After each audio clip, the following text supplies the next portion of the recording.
Welcome. So I hear some people don't like my take on Eowyn. Guys, it was a joke. I swear. Shattermelon, thanks for the 20. I feel like I haven't seen your name in a while.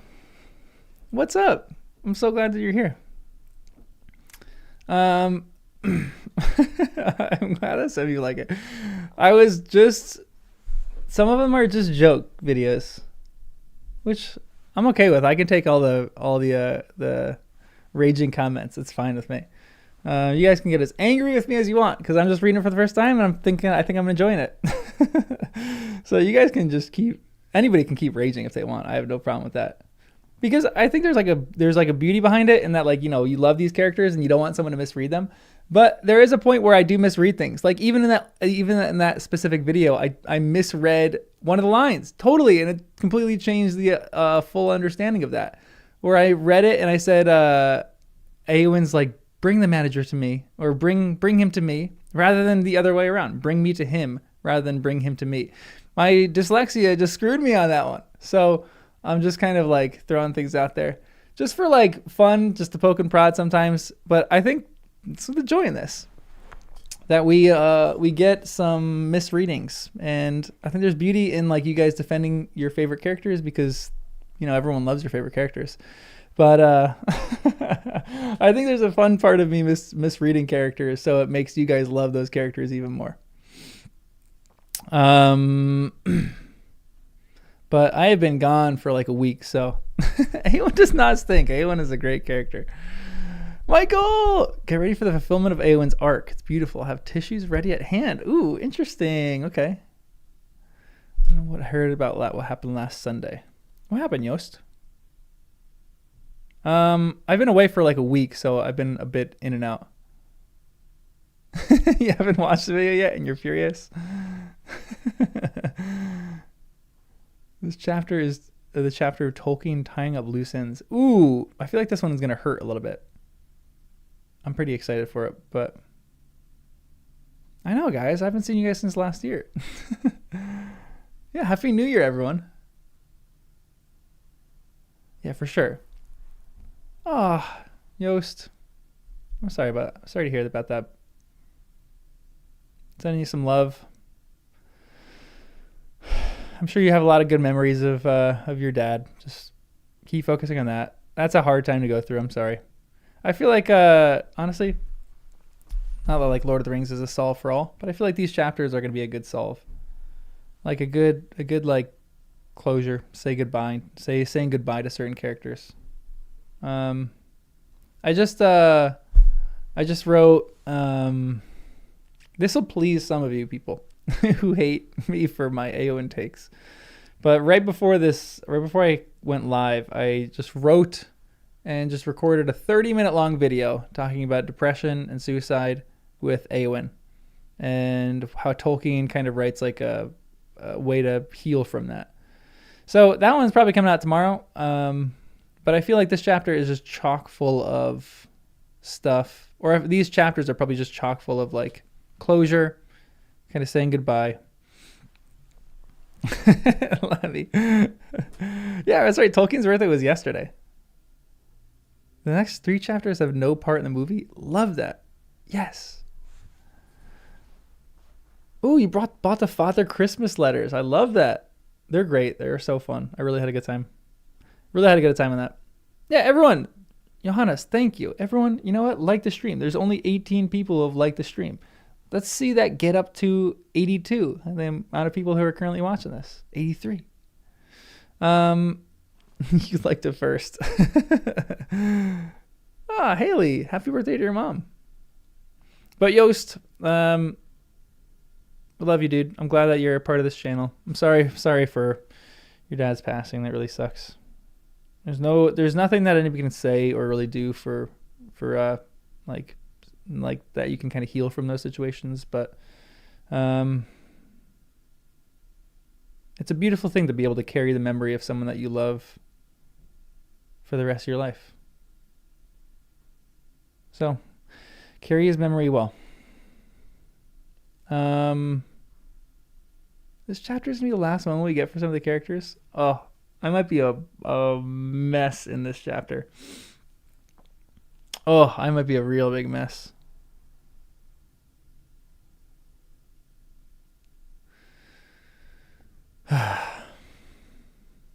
All right, everyone. I have two things. I have show and tell for you today. I have two things that I want to show you. The first, they are both gifts that I got for Christmas. One is from Lizzie, who did some of the podcasts with me, and this is one of the coolest gifts ever. But I have fulfilled my Aragorn character arc. I need to start reading Tolkien and smoking a pipe. This is the first and only pipe that I've ever had, but it is Aragorn's pipe. How cool is this? She got this for me. I don't know how to smoke a pipe. I tried a little bit yesterday. Smells kind of good. I'm not a smoker. I don't smoke cigarettes. I have smoked one or two cigars in the last few years. I'm not the biggest cigar smoker, and I've never really smoked a pipe. But I was going to say, Michael, I need you, because I know that you smoke a pipe. I need you to help me learn how to smoke a pipe. But she just got some tobacco. And smoking a pipe is for writing, not reading. I feel like it's for both. I'm not really a smoker, but I feel like smoking a pipe every once in a while would be sophisticated. It's just and even if I don't ever smoke this, I just want to mount it on my wall because it just looks so cool. Or I want to do this. Have it in my shirt and then all of a sudden just whip it out and be just smoke a pipe. I gotta show you a picture. I was messing around and trying to smoke some tobacco yesterday, and I got a picture of me doing it. It's a cool picture. It's a funny picture. This is me in my kitchen. Without the glare. It is really hard. It was kind of stressful. It just kind of feels cool. It just kind of feels cool. So that was a really, really cool gift. So that was that. That picture looks like Van Gogh. Believe it or not, this is my claim to fame. I have ancestry from Van Gogh. I'm related to Van Gogh's great grandfather. That's where our line splits. So I have I'm a family of little redheads, and we kind of have a little Van Gogh look about us. That's really flattering that you said the picture looks like a Van Gogh. The best beginner pipe tobacco is autumn evening. Okay. I just feel cool doing that.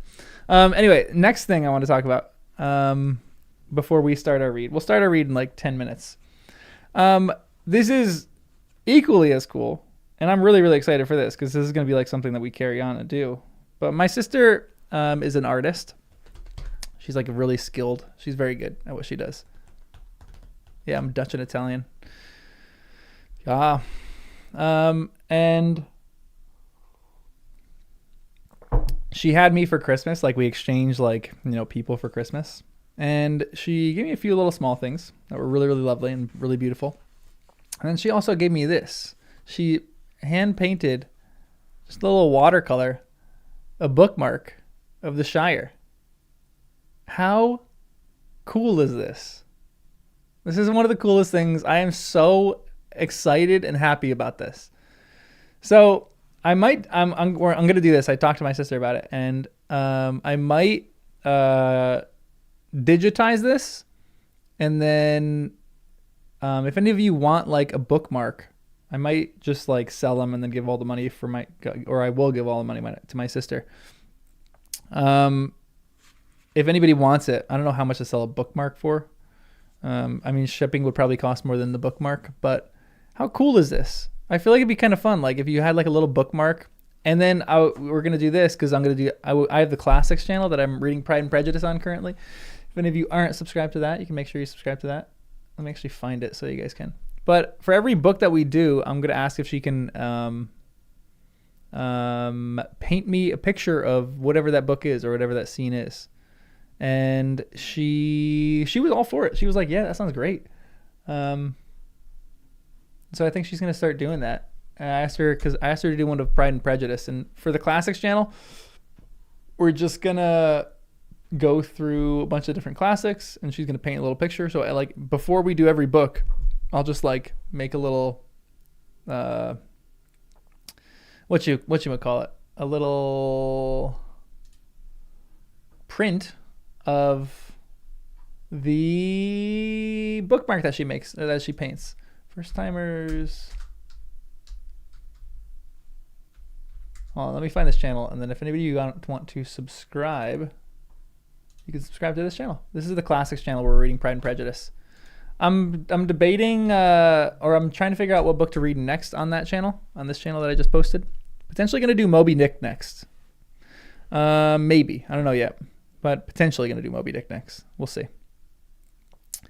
I read Great Expectations a long time ago. Bookmark for that would be epic. But we got to reread it. Ooh, we got to reread that. Okay, we like the stream. Exactly. Love that. Yeah, like the stream, everyone.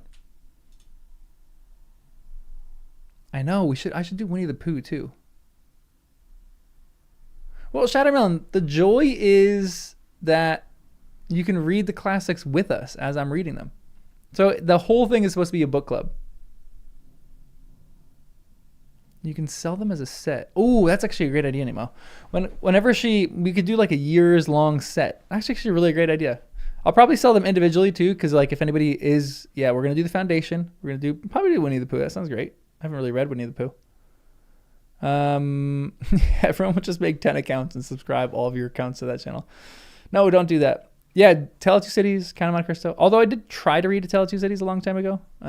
When I was in high school, I tried to read it when I was on vacation, and it didn't go very good. But it's beautifully written, but it was just way over my head in high school. Count of Monte Cristo, I read that's a book I really love, but I don't remember a lot of it, so we'll have to reread that. We'll admit that we're reading that for the second time. But yeah, how cool is this bookmark? And then she wrote a quote on the back of it, which is she was like, I found a quote that you talked about on your channel, and she said, I saw that you loved it, so she wrote, and there was Frodo, pale, worn, and yet himself again, and in his eyes there was a peace now, neither strain of will nor madness nor any fear.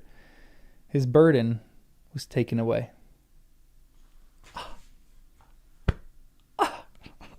It just crushes me. Oh, man. I actually want to do first timers children's books, but I'm probably going to do a classics. For the classics, maybe we'll do like first timers. Maybe we'll do a full channel on children's books. That'd be kind of fun. That would actually kind of be fun. But yeah, isn't that such a cool gift? My dog is digging in the carpet right now. Wes, what are you doing, bud? He's coming to say hi. Or just look at me. Attila, you're reading Harry Potter for the first time. Oh, what a journey. That's so fun. Wow, that's incredible. You need to tell me all about it. Please, I want to know everything. Iliad and the Odyssey are in there. Yep, gonna read those, especially with the movie coming out. Kipling's Captain's Courageous. Wow, that's a tongue twister. Yeah, seriously, I need to know all your experience with Harry Potter. War and Peace is a novel you tell people to buy, or you buy to tell people you own it. I think I have 2 copies of War and Peace. I read Anna Karenina, which is great. I want to reread that on the channel, on the Classics channel, because that book is exceptional. That book is so good. Anna Karenina. I think it's like the best love story of all time. I haven't read a lot of love stories, but I think it's the best. It was so good. I just remember it being so good. I don't really remember that much. I just remember Kitty and Levin, and they were just really cute. Walk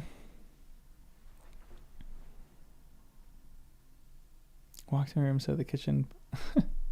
That's a good thing. You're so distracted by the beauty of it. Anna Karenina is your 5th favorite novel. Michael, I love that. Love that. Yeah, it'll be a good movie, not a good looking movie. Not accurately looking, probably. The Princess and the Goblin. I've never even heard of that one.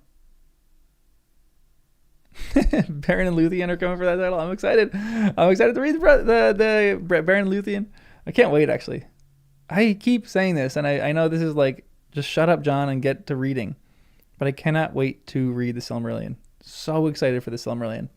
So excited. You're listening to Persuasion. Ooh. The Princess and the Goblin is so good. Okay, adding that to the list. We'll probably do War and Peace eventually. Brothers Karamazov is definitely on that list. One of the reasons why Brother Karamazov is really on that list, and that's when we'll probably read it in this in 2026. The reason that that's on the list is because maybe like 5 people that I really respect and love, it is their favorite book. And they say that is the greatest book ever written. And I said, what? I gotta try that. And I tried, and I lost interest after a few paragraphs. But that was when I was immature and wasn't a big reader. Silmarillion will be on this channel. Sorry, I gotta turn my light on. Give me a little bit of warmth over here. Everything Tolkien will be on this channel. And potentially Narnia stuff will be on this channel. And potentially Ursula K. Le Guin stuff will be on this channel. Because I feel like anybody that shares like a similarity to Tolkien will be on this channel. If I do like Dune and Game of Thrones, they won't be on this channel. Maybe we'll start like a... okay, we're going to start a primary, a level 1 and a level 2 fantasy channels. Fantasy and sci-fi channels. The Tolkien channel, the first timers, will be all the really, really good fantasy. So we'll do Tolkien. I don't know if anything else should be on there. We'll just do Tolkien stuff on this channel. Everything else gets relegated to the second tier. So that's where, like, I think Game of Thrones, maybe Dune would reside in the second tier, maybe even further down. He's talking about Baron Luthien and his wife's death. Ooh. Oh, I don't even want to know yet. Tolkien timers. Ooh, Tolkien timers. I like that. I've been trying to think of FT stuff for all the abbreviations of these new channels. So rather than their first timers, they have FTs. And I'll probably rename this channel eventually Fool of a Took. I kind of like that as a YouTube channel name. I didn't know Brothers Karamazov is a mystery novel. Interesting. If the stream is lagging, it's not on my end. I have no dropped frames. My CPU usage is at 0.5. We're coasting here. So if it is, just refresh the stream. Yeah, Game of Thrones will take a lot of time. I'm gonna do that over like years and years. That one's gonna be a lot of time because I'm just gonna go through those slow. Like some of the other stuff, like this channel will probably be the main one, and the classics channel will be the main one. I'll like keep those up to date very, very much. The other ones, I might like upload a video a week or something like that. I'll just go through the rest of those books slow and just enjoy. You know, you like Dune, but not Narnia. Interesting. What's your reason for that?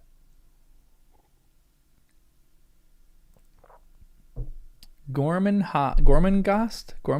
I've never even heard of that. My nickname to your friend is Pippin, so he would call me Fool of a Took from time to time. That's actually great. Who would you guys put... Okay, that's actually an interesting question.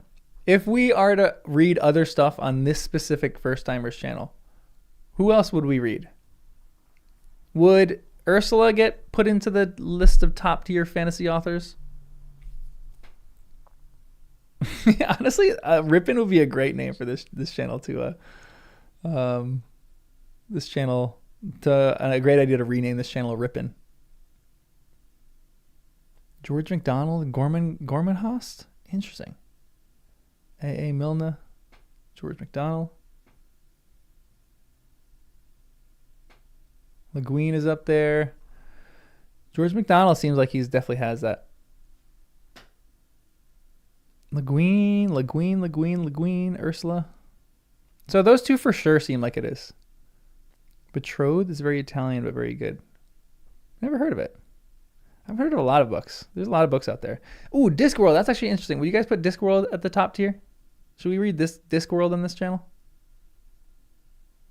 Is it different enough? Is it similar enough? Could be kind of fun. I feel like I do kind of want to keep this very Lord of the Rings specific, but if like Discworld almost seems too big to do on this channel. You know, I feel like starting another channel with Discworld, or like that, not putting it like secondary fiction, but satire of fantasy, but it's superb. Interesting. Okay. I love that you guys all love Discworld. Discrete stories, not a big series. Okay, interesting. They're all pretty short.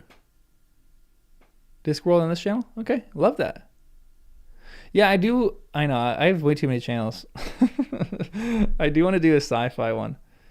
That's like that's like another goal this year. Get a sci-fi read going or something. Something really good and entertaining. I really do want to read Dune and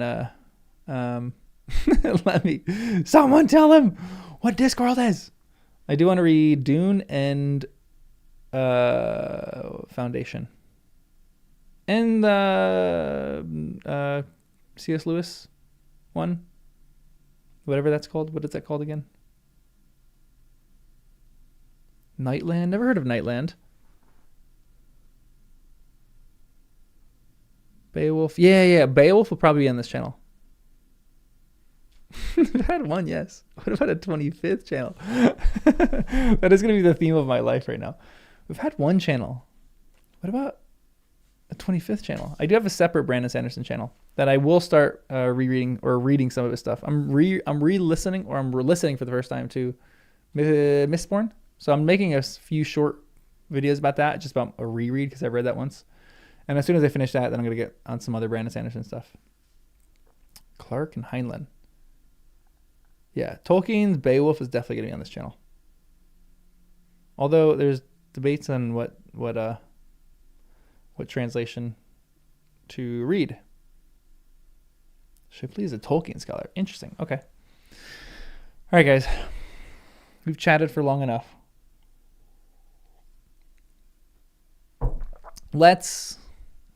Yeah, this is the one channel to rule them all. Let's be honest. I should rename the channel One Channel to Rule Them All. One first time channel to rule them all. All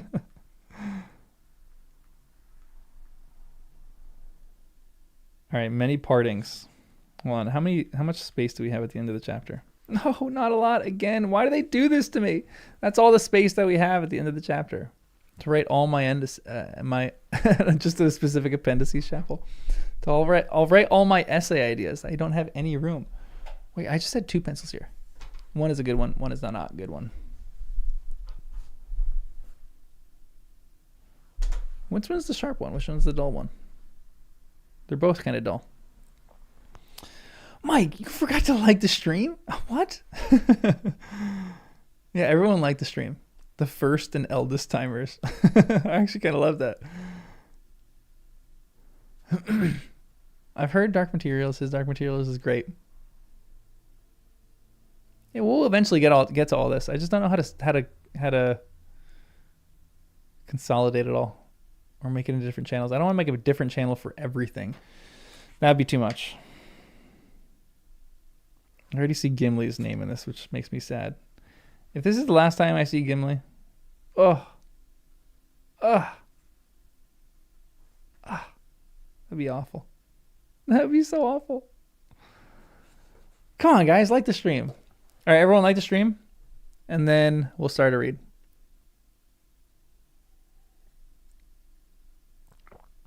Then we will start our read. Gimli dies in this chapter. I know, I do need a spreadsheet. I'm going to send you guys all a spreadsheet to know what channels are doing what. Honestly, join the Discord because I probably will get more organized in the Discord and send out different channel videos that I do in different channels in the Discord. So before I start, if any of you aren't in the Discord, that's probably the best place for it. We just chat about Tolkien stuff and all sorts of other fun stuff. So, disable, invite to server, copy. Gimli dies. I will quit this. I will quit this read. Kevin, thanks for the 10. Just Nico with the 5 gifted members. Love that. Oh man, we have great people on here. Oakleaf, congrats on the gifted members. I feel like you've been on this channel for a long time. And you too, and Wagner. I feel like you guys have been chilling on this channel for a long time. Wait, Dresden Files is the most underappreciated fantasy book. Book 3 really comes into its full. Interesting. I keep hearing about the Dresden Files. We'll definitely get into those. Maybe I'll do those sooner than later. After we actually finish Lord of the Rings, I'll do like I don't know, something. Maybe some kind of poll on like what we should prioritize and what we should do next. Wow, listen to it more than Lord of the Rings. Wow, that's actually crazy. By a factor of... What's the factor? Also, thanks for the gifted memberships. Just Nico, I really appreciate that. That's so kind of you. That is really kind. I love when we get more members. Gimli dies of cancer after hiding his diagnosis from the Fellowship for 3 books. No!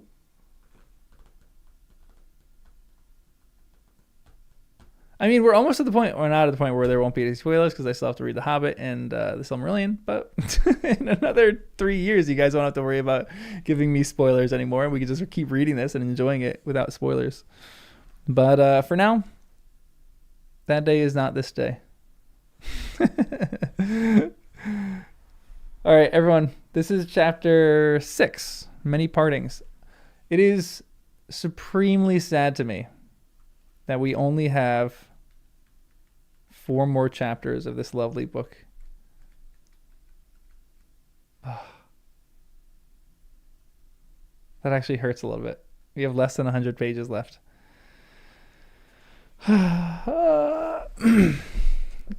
Grimly, son of groin. All right. Let me clear my throat, get one more sip of water, and then we'll start. One more sip. And appendices for sure. Oh, last thing before we do the appendices, or before we do the read. One quick question that I have that I want to know. Someone on a comment recommended, I think I've talked about this in a members video or something like that. Someone in a comment, one of the members recommended that I read, after I finish The Lord of the Rings, I actually read The Hobbit before I read the appendices. Although I kind of know some of The Hobbit from the movies, I don't know like actually the Hobbits. Oh, that was in the Danny reading. Thank you. I was wondering where that was. So should I read The Lord of the Rings, then the appendices, and The Hobbit? It was an interesting comment because people were talking about how it's not actually that bad of an idea. You literally die. I do kind of want to read the appendices first. I'm going to be honest. But I don't know. I feel like I should have just read The Hobbit first. That was probably what I should have done ultimately. We'll see. I feel like either way could probably be good. I do really want to get to the appendices, to be honest. But I think that's a pretty interesting idea, too. I don't think there's going to be that many spoilers in them. But we'll see. Anyway, this is chapter 6 of Lord of the Rings, The Return of the King, book 6. Many partings. Very similar to many meetings. I don't like many partings.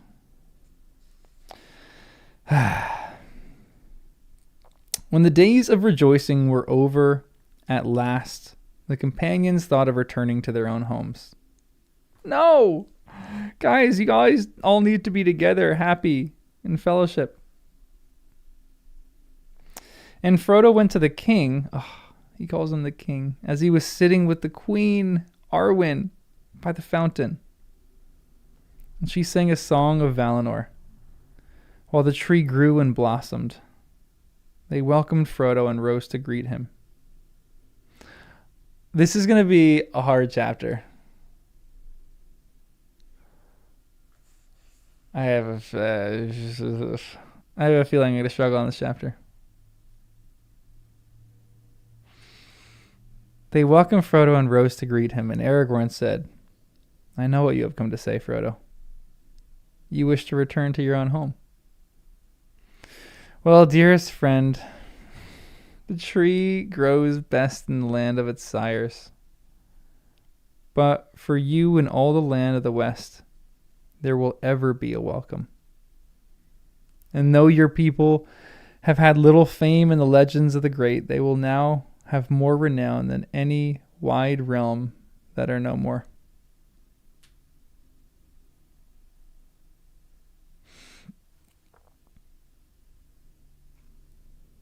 I'm already struggling a little bit on this. It is true I wish to go back to the Shire, said Frodo. But first I must go to Rivendell.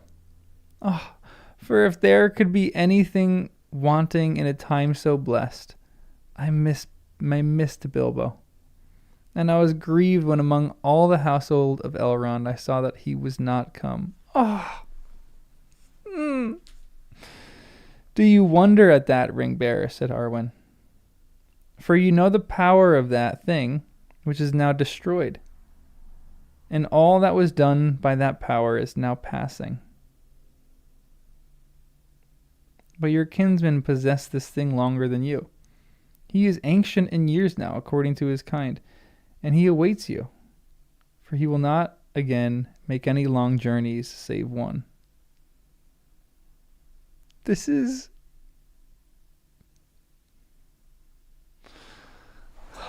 What am I going to do for this whole read? I'm just going to be tearing up for this whole read.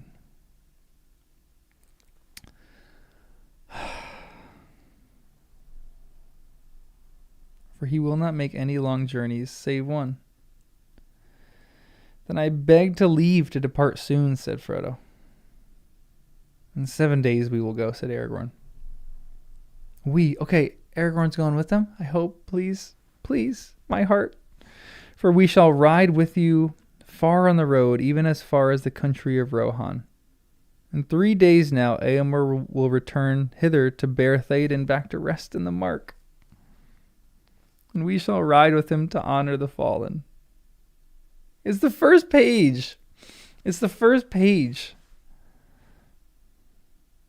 But now before you go, I will confirm the words that Faramir spoke to you. Then you are made free forever of the realm of Gondor. And all your companions likewise.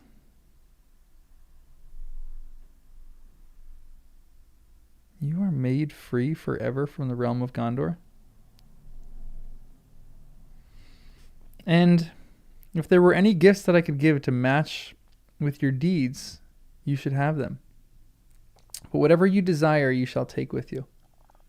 And you shall ride in honor and arrayed as princes of the land. But the Queen Arwen said, a gift I will give you, for I am daughter of Elrond. I shall not go with him now when he departs to the havens, for mine is the choice of Luthien. And as she so have I chosen, both the sweet and the bitter. But in my stead you shall go, Ring-bearer, when the time comes and if you desire it. If your hurts grieve you still, and the memory of your burden is heavy, then you may pass into the west, until all your wounds and weariness are healed.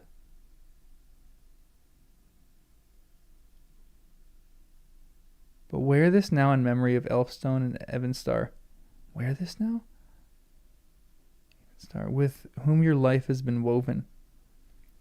And she took a white gem like a star that lay upon her breast, hanging upon a silver chain. And she set the chain about Frodo's neck.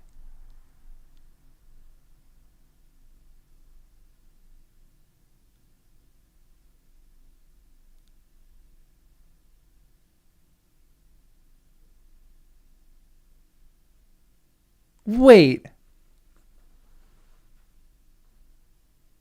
So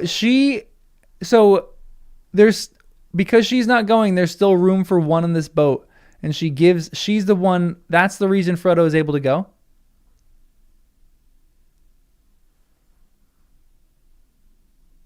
And then she gives him the Evenstar?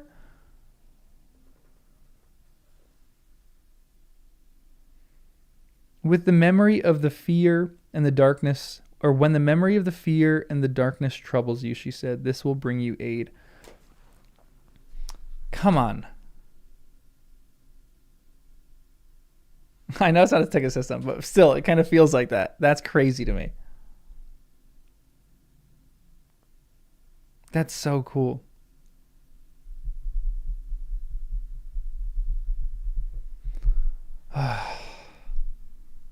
Worf, no nerdy lordom to add this time.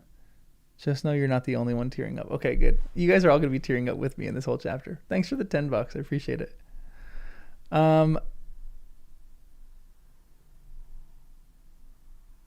She is the even star. She is the even star, not the jewel. But she gives him the jewel.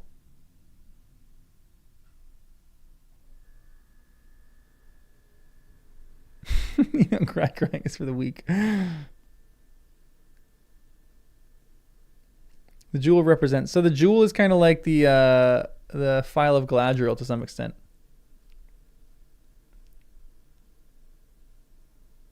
Wait, so she doesn't give it. Wait, time out. She still gives it. She still actually gives it to him, though.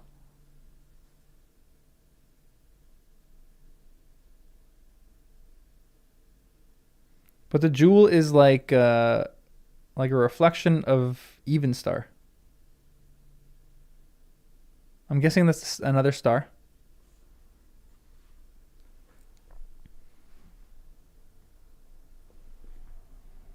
It does feel like the Phial of Galadriel, but like in jewel form. Like maybe they like cast this jewel when like the star was in the right place or something. A healing stone, yeah. The wine of blessedness, yeah, absolutely. Means if Aragorn dies before Frodo, she'll marry him.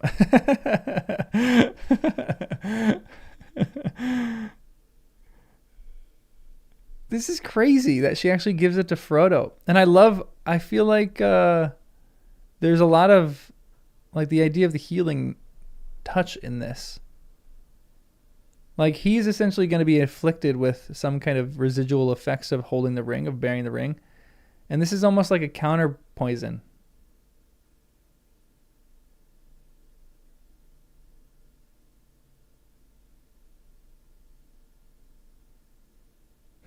Interesting.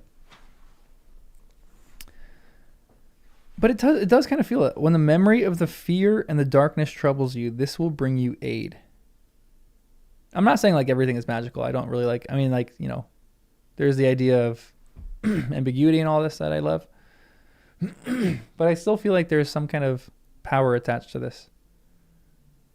Symbolic power, maybe, but...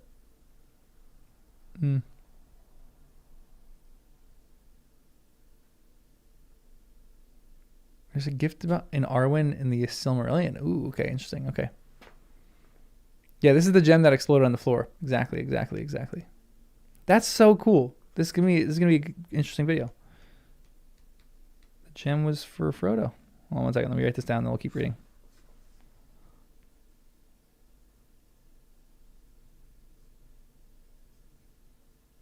For Frodo. Oh man, my throat. In 3 days, as the king had said, Eomer of Rohan came riding to the city, and with him came an Aerid, of the fairest knights of the Mark. He was welcomed, and when they sat all at the table in Marathond, the great hall of feasts, he beheld the beauty of the ladies that he saw, and he was filled with great wonder. And before he went to his rest, he sent for Gimli the dwarf and said to him, Gimli, Glóin's son, have you your axe ready? He's like, there's so many beautiful ladies, just kill me now. Have you your axe ready? Nay, lord, said Gimli, but I can speedily fetch it, if there be need. You shall judge, said Eomer, for there are certain rash words concerning the lady in the golden wood that still lie between us, and now I have seen her with my eyes. Oh, well, lord, said Gimli, and what say you now? Alas, said Eomer, I will not say that she is the fairest lady that lives. Then I must go for my axe, said Gimli. But first I will plead this excuse, said Eomer. Had I seen her in other company, I would have said all that you could wish. But now I will put Queen Arwen Evenstar first, and I am ready to do battle on my own part with any who deny me. No way. We got a simp off, dude. This is great. Shall I call for my sword? This is such a good way to wrap up this story. Then Gimli bowed low. Nay, you are excused for my part, Lord, he said. You have chosen the evening, but my love is given to the morning. And my heart forebodes that soon it will pass away forever.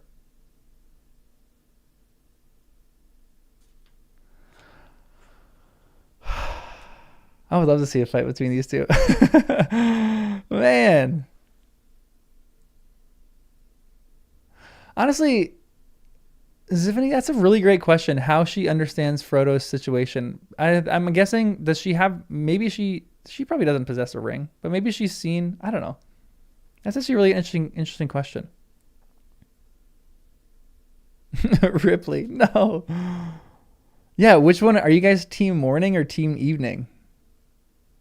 That's really cool too, that Galadriel is like the morning star and then the evening star. This is like the time of the elves. Like Galadriel, maybe she was there at the beginning, but now we have Arwen who's there at the end, and it's kind of like the last signal of, I guess, the elves in Middle Earth. You guys are from morning. Wow. All right. Memory of Luthien. Man, this is really cool. Team morning or team evening? Oh, there's going to be a lot of essays that come out of this chapter, I already know.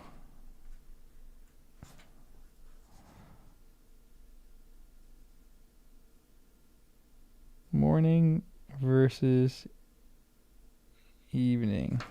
I love that Eomer now has a chivalrous crush now.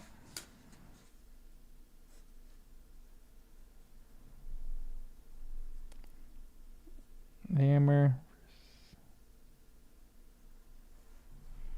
That's great. I wonder who Eomer's going to marry.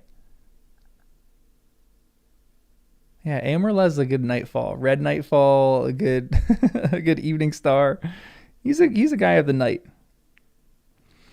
At last the day of departure came, and a great and fair company made ready to ride north from the city. Then the kings of Gondor and Rohan went to the hollows, and they came to the tombs in Rath-Dinen, and they bore away King Theoden upon a golden bier. What's that word again? How do you say that word? And passed through the city in silence. Then they laid the bier upon a great wain with riders of Rohan all about it, and his banner borne before. And Merry, being Theoden's esquire, rode up upon the wain and kept the arms of the king. For the other companions' steeds were furnished according to their stature, and Frodo and Samwise rode at Aragorn's side, and Gandalf rode upon Shadowfax, and Pippin rode with the knights of Gondor, and Legolas and Gimli, as ever, rode together upon Arad. In that riding also went Queen Arwen, and Celeborn, and Galadriel with their folk, and Elrond and his sons, and the princes of Dol Amroth and of Ithilien, and many captains and knights. Never had any king of the Mark such company upon the road as went with Theoden, Thengil's son, to the land of his home. Without haste, and at peace, they passed into Anorion, and they came to the grey wood under Amondine, where they heard a sound as of drums beating in the hills, though no living thing could be seen. No way! Hold on. Gonbury Gone? Tell me this is Gonbury Gone right now. No! Come on! Gonbury Gone, I need you. I need you in my life. This is going to be like... Oh. Behold! Wait, then Aragorn, let the trumpets be blown. And heralds cried, behold, the King Elisar has come. The forest of Druidine he gives to Gonbury Gone and his folk to be their own forever. And hereafter let no man enter it without their leave. Then the drums rolled loudly and were silent. Let's go. Ah. There's going to be so many, there's just so many nice bookends to this chapter. This is already going to be one of my favorite chapters. I could already say it. Yorith. They don't say goodbye to Yorith. Yeah, she would have delayed their goodbye for weeks. That is actually hilarious. That is so great.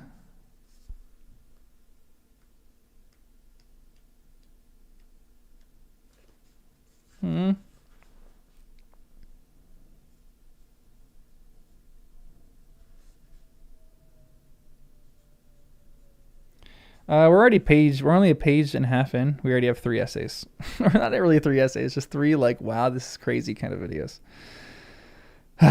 At length, after 15 days of journey, the wain of King Theoden passed through the green fields of Rohan and came to Edoras. And there they all rested. The golden hall was arrayed with fair hangings, and it was filled with light. And there was held the highest feast that it had known since the days of its building. For after 3 days the men of the Mark prepared the funeral of Theoden, and he was laid in a house of stone with his arms and many other fair things that he had possessed. And over him was raised a great mound, covered with green turves of grass and of white evermind. And now there were 8 mounds on the east side of the barrow field. I feel like that's kind of important. Michael, thanks for the $5. You're always trying to keep saying goodbye but kept getting interrupted. 100%.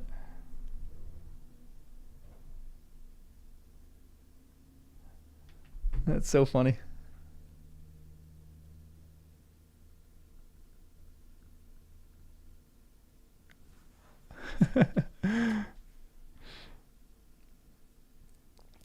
And now there were 8 mounds on the east side of the barrow field. That feels like it has significance. Theoden's a barrow white.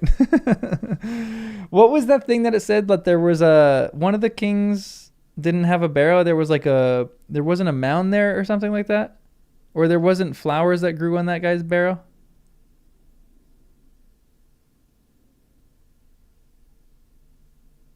What was that? That was the guy, that was the dude, the dead man dude. Oh, this is a read and find out, so we're actually going to get this? Yeah, the one king that got lost in the paths of the dead. Okay, interesting. Then the riders of the king's house upon white horses rode about the barrow and sang together a song of Thengel, of Theoden Thengel's son, that Gleowine his minstrel made. And he made no other song after. Wow. The slow voices of the riders stirred the hearts even of those who did not know the speech of that people. Ooh.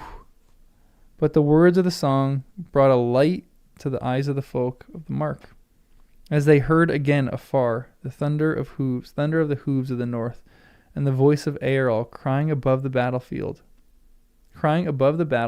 upon the field of Celebrant.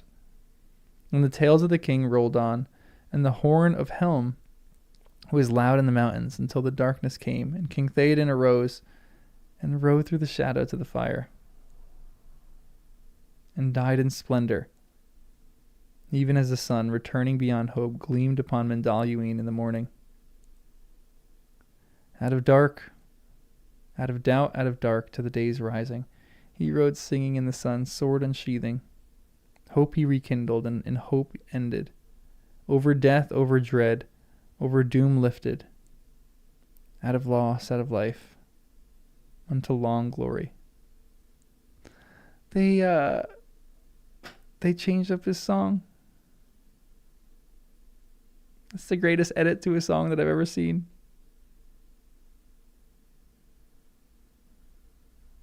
Hope he rekindled, and in hope ended. Over death, over dread, over doom lifted, out of loss, out of life, unto long glory.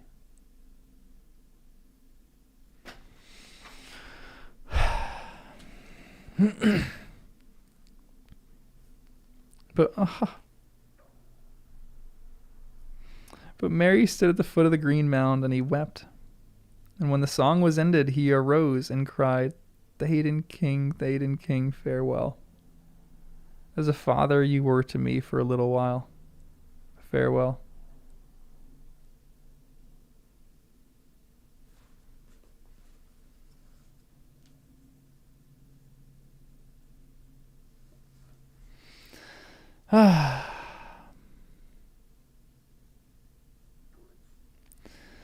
Man, this is just going to be a hard chapter to get through. When the burial was over and the weeping of women was stilled, and Theoden was left at last alone in his barrow, then folk gathered to the Golden Hall for the great feast and put away sorrow. For Theoden had lived to full years and ended in honor no less than the greatest of his sires. And when the time came that in the custom of the mark they should drink to the memory of the kings, Eowyn, Lady of Rohan, came forth, golden as the sun. Oh, she's golden now. And white as snow, and she bore a filled cup to Eomer. Then a minstrel and lore master stood up and named all the names of the lords of the mark in their order. Eorl the young, and Brago, builder of the hall, and Aldor, brother of Baldur the hapless, and Freya wine, and Goldwine, and Dior, and Gram, and Helm, who lay hid in Helm's Deep when the mark was overrun. And so ended the 9 mounds of the west side. For in that time the line was broken, and after came the mounds of the east side. Freelaf, Helm's sister son, and Leofa, and Walda, and Folka, and Folkwine, and Fengel, and Theoden the latest. And when Theoden was named, Eomer drained the cup. And Eowyn bade those that served to fill the cups. And all there assembled rose and drank to the new king, crying, Hail Eomer, king of the mark. Aww. At the last, when the feast drew to an end, Eomer arose and said, Now this is the funeral feast of Theoden the king, but I will speak ere we go of tidings of joy, for he would not grudge that I should do so, since he was ever a father to Eowyn my sister. Hear then all my guests, fair folk of many realms, such as have never before been gathered in this hall. Faramir, steward of Gondor, and prince of Ithilien, asks that Eowyn, lady of Rohan, should be his wife, and she grants it full willing. Therefore they shall be troth-plighted before you all. Troth-plighted. What a word.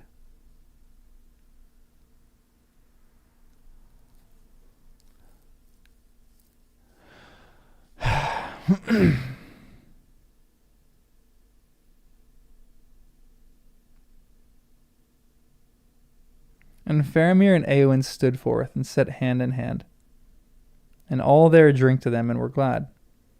Thus, said Eomer, is the friendship of the Mark and of Gondor bound with a new bond, and the more do I rejoice. No niggard you are, Eomer, said Aragorn, to give thus to Gondor the fairest thing in your realm. Then Eowyn looked in the eyes of Aragorn, and she said, Wish me joy, my liege lord and healer. Whoa! And he answered, I have wished thee joy ever since first I saw thee. It heals my heart to see thee now in bliss. Cute. This is okay. I'm gonna pull up a wild analogy of this. Anybody who here likes the movie La La Land? You know, at the end of La La Land, when they both look at each other and they both nod. This is that. They both see each other well and they go, "You're doing well. You're doing well." And they're both happy. And they both go on living their own life. Although they're probably going to see each other all the time. Maybe not all the time, but a little bit. Yeah, there's a lot of good archaic language in this. I wish thee joy ever since I first saw thee. Oh, and he's using the familiar. It heals my heart to see thee now in bliss. Ah, oh, that's a great callback to that. Yeah, La La Land spoiler, sorry. Ooh, Lemming, that's a great question. Short story is when we were doing Harry Potter a long time ago, we came up with an award called the Hot Tamale Award, who was like the hottest character of the chapter because we would do chapter reworks. And the Hot Tamale just kind of picked up really quick. And so everyone who's a member has a hot tamale because they're really hot. They have a hot tamale next to their name.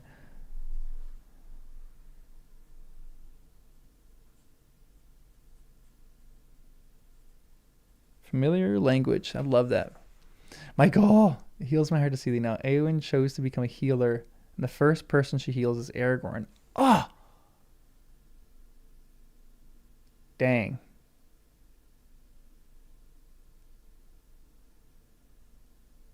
I actually just talked about that in the moment in the last chapter. I just wrote the essay about like her depression and stuff. But I think there's a greater moment with her when the moment that she really deserves, the moment that she actually gets, the moment that she like deserves Aragorn. I don't know. That's not the right way to say it. The moment that she should get Aragorn. I don't know what the way. But that moment is when she essentially forfeits, I guess, her idea of renown and glory, like the thing that she's longing after. That's why she wanted Aragorn. She becomes a healer. So she kind of becomes what Aragorn becomes. That is a great point, Michael. Man, I might steal that and credit you in an essay. That is so brilliant. Man,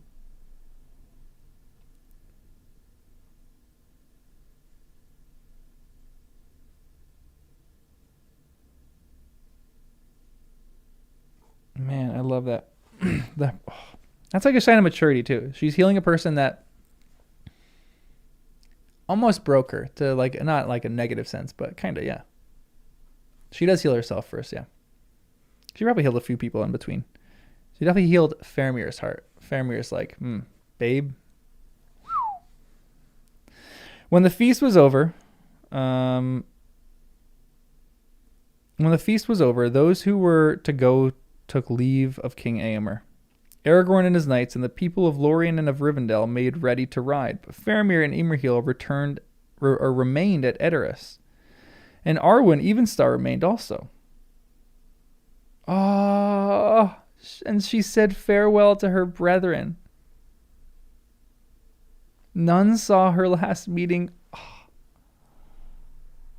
None saw her last meeting with Elrond, her father, for they went up into the hills, and there spoke long together. And bitter was their parting, that should endure beyond the ends of the world.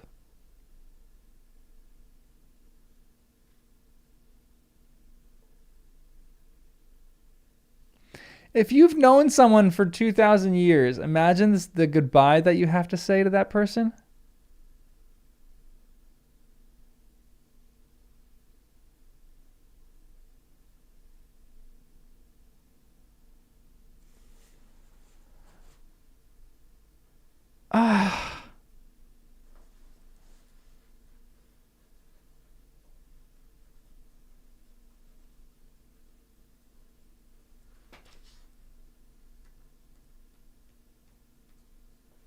That is...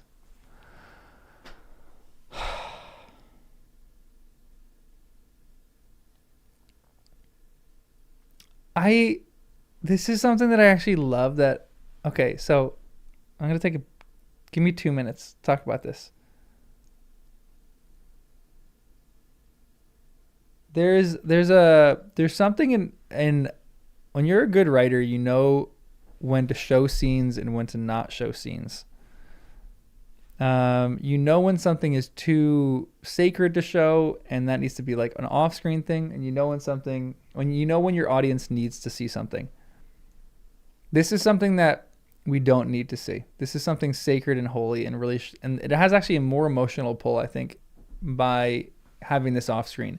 There's a scene, because I'm rewatching Game of Thrones with my friend who's watching it for the first time, and we just got to the 4th episode of the last season, and the last season is not great.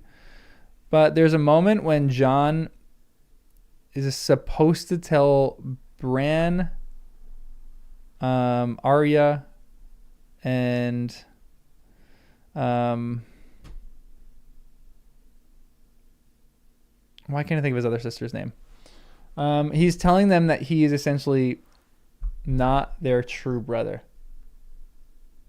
Hold on 1 second, let me text.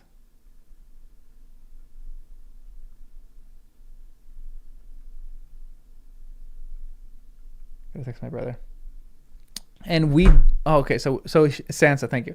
And he's telling them that he's not their true brother. And that scene happens where Jon's like, I have something important to tell you. And they don't show that scene. That was a terrible decision. Because all of us, that whole entire show has been about that one moment. And we wanted to see the reactions of their faces.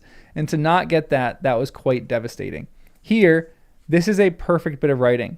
Because that story isn't the focal point of this entire tale. But I'm sure there's backstory behind it. And it just means it's like too sacred to like get at. Like it's such a good choice for writing here. And it's so sad. I can imagine how sad that would be. Anyway, let's keep reading. At the last before the guests set out, Eomer and Eowyn came to Merry, and they said, Farewell now, Meriadoc of the Shire, and hold wine of the mark. Ride to good fortune, and ride back soon to our welcome. And Eomer said, Kings of old would have laden you with gifts that Owain could not bear for your deeds upon fields of Munburg. And yet you will take naught, you say, but the arms that were given to you. This I suffer, for indeed I have no gift that is worthy. But my sister begs you to receive this small thing as a memorial of Durnhelm and of the horns of the mark at the coming of the morning.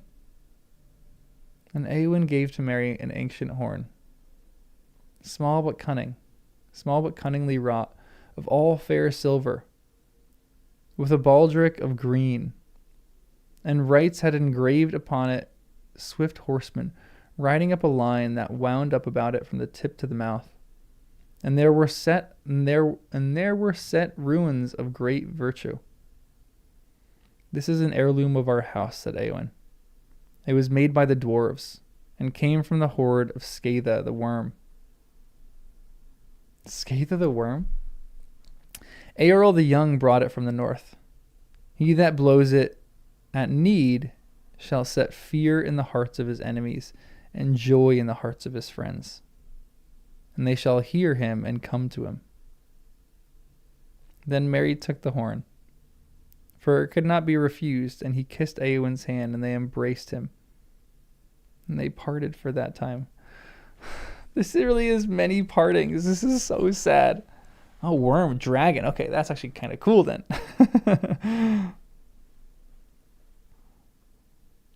Scatha the dragon. Dang, okay. Interesting. Now the guests were ready. Oh, Gimli. I see Gimli's name. Now the guests were ready, and they drank the stirring cup. And with great praise and friendship they departed, and came at length to Helm's Deep. They're back. I'm going to start crying now. And there they rested 2 days. Then Legolas repaid his promise to Gimli and went with him to the glittering caves. And when they returned, he was silent and would say only that Gimli alone could find fit words to speak of them. And never before has a dwarf claimed victory over an elf in a contest of words, said he. Now therefore let us go to Fangorn and set the score right. I've talked about that so much. I love this. This is hard to get through, guys. This is such an appropriate chapter. From Deeping Coombe they rode to Isengard, and saw how the Ents had busied themselves. All the stone circles had been thrown down and removed, and the land within was made into a garden filled with orchards and trees, and a stream ran through it. But in the midst of all there was a lake of clear water, and out of it the tower of Orthanc rose still, tall and impregnable, and its black rock was mirrored in the pool. For a while the travelers sat where once the old gates of Isengard had stood, and there were now 2 tall trees like sentinels at the beginning of the green-bordered path that ran toward Orthanc. And they looked in wonder at the work that had been done. But no living thing could they see, far or near. But presently they heard a voice calling, "Whom, whom, whom, whom." Oh, we have a goodbye for Treebeard too. And there came Treebeard striding down the path to greet them with Quickbeam at his side. "Welcome to the Treegarth of Orthanc," he said. "I knew that you were coming, but I was at work up in the valley. There is still much to be done. But you have not been idle either way in the south and the east, I hear. And all that I hear is good, very good." Then Treebeard praised all their deeds, of which he seemed to have full knowledge. And at last he stopped and looked long at Gandalf. "Well, come now," he said. "You have proved mightiest, and all your labors have gone well. Where now would you be going? And why do you come here?" "To see how your work goes, my friend," said Gandalf, "and to thank you for your aid in all that has been achieved." "Well, that is fair enough," said Treebeard. "For to be sure, Ents have played their part, and not only in dealing with that accursed tree slayer that dwelt here, for there was a great inrush of those Bararum, those eviled, black-handed, bow-legged, flint-hearted, claw-fingered, foul-bellied, bloodthirsty, Moritsikhaonda whom. Wow, what a word. I actually want to make a video on this word. What does that mean? I'll just make the title. Mora Matisahika Honda. Yeah, nothing like a good cuss up. He's just cursing in his in Entish. It means orc. That's the longest word for orc. That is great. Yeah, tell us how you really feel, buddy. This is such a good chapter. Honestly, already we're not even like 4 pages in, and it's a top tier chapter. This is a great chapter. "Well, since you are hasty folk, and their full name is as long as years of torment, those vermin of orcs. And they came over the river, and down from the north, and all around the wood of Lorelindoronan, which they could not get into, thanks to the great ones who are here." He bowed to the lady and the Lord and Lady of Lorien. Oh, interesting. "And these same foul creatures were more than surprised to meet us out on the wold, for they had not heard of us before, though that might be said also of better folk. And not many will remember us, for not many escaped us alive. And the river had most of those. But it was well for you. For if they had not met us, then the king of the grassland would not have ridden so far, and if he had, there would have been no home to return to." "We know it well," said Aragorn, "and never shall it be forgotten in Minas Tirith or in Edoras." Where were these orcs from? Were these the Moria orcs?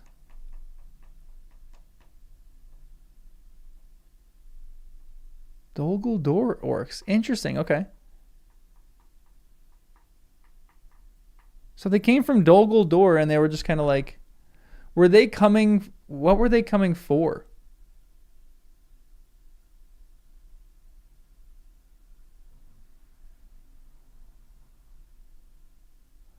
Why others didn't come help Gondor? Oh.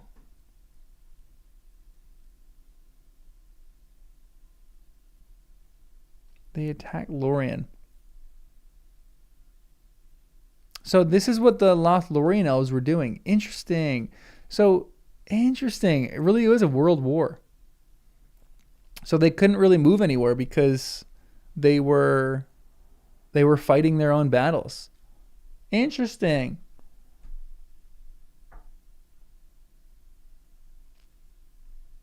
So Dol Guldur orcs. Really fascinating. Huh. He really thinks of everything here. Because like he's answering all my questions, which is something that authors very rarely ever do. So good. All right, I'll keep reading. Never is too long a word even for me, said Treebird. Not while your kingdoms last, you mean. But they will have to last long indeed to seem long to Ents. The new age begins, said Gandalf, and in this age it may well prove that the kingdoms of men shall outlast you, Fangorn, my friend. But now come tell me, what are the tasks that I set you? How is Saruman? Is he not weary of Orthanc yet? For I do not suppose that he will think you have improved the view from his windows. How much time has passed since the two? It's like, this has to be like 2 months, right? 2 months since they probably like last left them. No, never is too long a word even for me. Yeah, coming from an Ent is actually hilarious.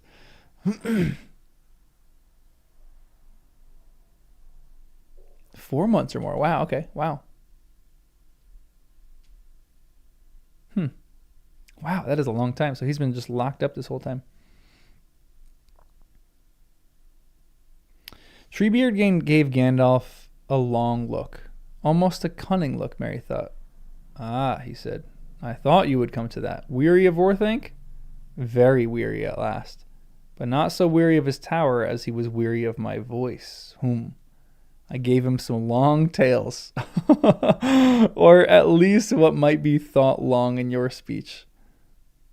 Then why did he stay to listen? Did you go into Orthanc? Asked Gandalf. No, not into Orthanc, said Treebeard. But he came to his window and listened because he could not get news in any other way. And though he hated the news, he was greedy to have it. And I saw that he heard it all. But I added a great many things to the news that it was good for him to think of. He grew very weary and always was hasty. That was his ruin. I observe, my good Fangorn, said Gandalf, that with great care you say dwelt, was, grew. What about is? Is he dead? No, not dead, so far as I know, said Treebeard. But he is gone. Yes, he is gone 7 days. I let him go. There was little left of him when he crawled out. And as for that worm creature of his, he was like a pale shadow. Now, do not tell me, Gandalf, that I promised to keep him safe, for I know it. But things have changed since then. And I kept him until he was safe from doing any more harm. Weirdly, this is a time when an Ent feels like he did something hasty. The one time when an Ent is hasty doesn't feel like a good decision.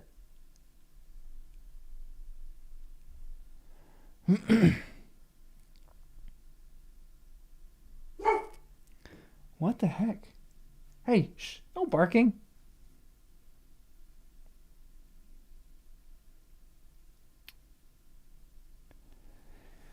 You should know that above all I hate the caging of live things and will not keep even such creatures as these caged beyond great need. A snake without fangs may crawl where he will. You may be right, said Gandalf, but this snake had still one tooth left, I think. He had the poison of his voice, and I guess that he persuaded you.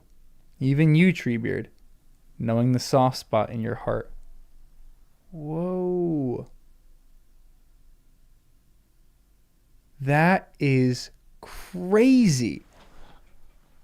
So he's working even on Treebeard here. That is nuts. Well, he is gone, and there is no more to be said.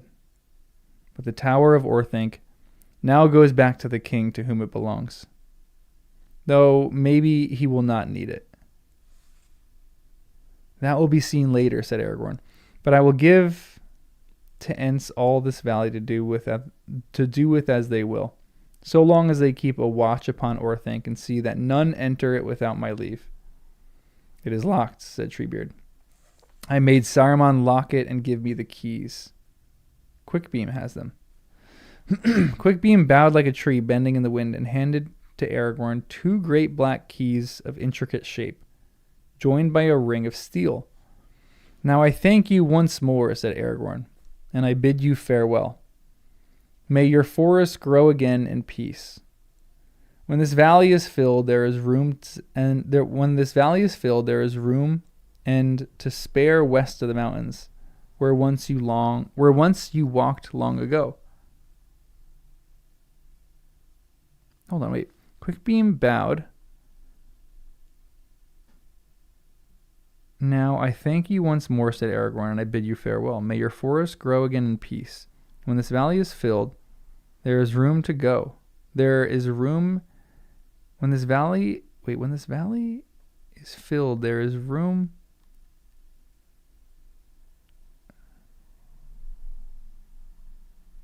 And to spare west of the mountains, where once you walked long ago. I feel like there's a big story behind this. Is that where the Entwives are?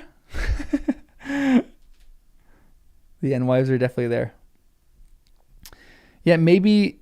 Treebeard's face became sad. Forests may grow, he said. Woods may spread, but not Ents. There are no Entings. Yet maybe there is now more hope in your search, said Aragorn. Lands will lie open to you eastward that have long been closed.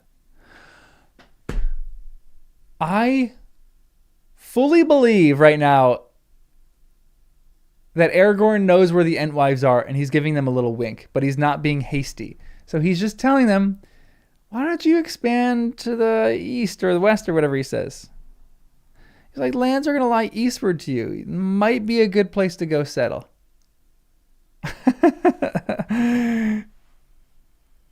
This is my headcanon.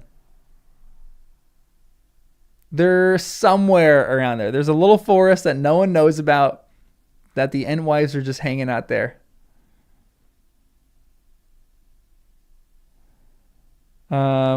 But Treebeard shook his head and said, it is far to go, and there are too many men there in these days.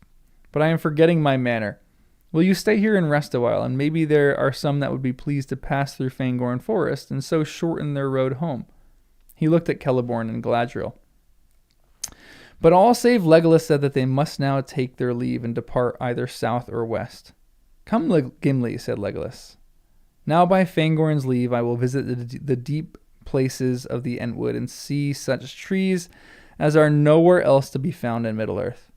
You shall come with me and keep your word, and thus we will journey on together to our own lands in Mirkwood and beyond. To this Gimli agreed, though with no great delight it seemed. Here then at last comes the ending of the fellowship of the ring, said Aragorn.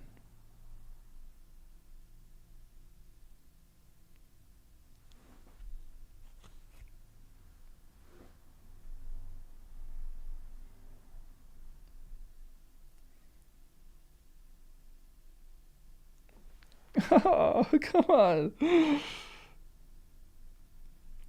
Yet I hope that ere long you will return to my land with the help that you promised.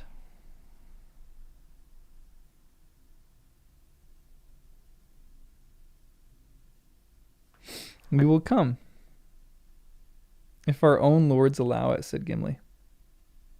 Well, farewell, my hobbits.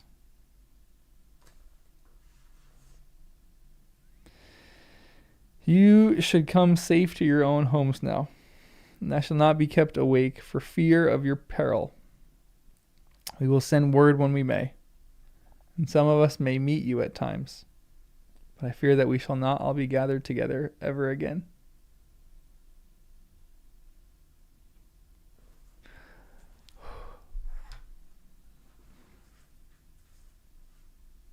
I'm not going to be okay. I'm not going to be all right after we read this.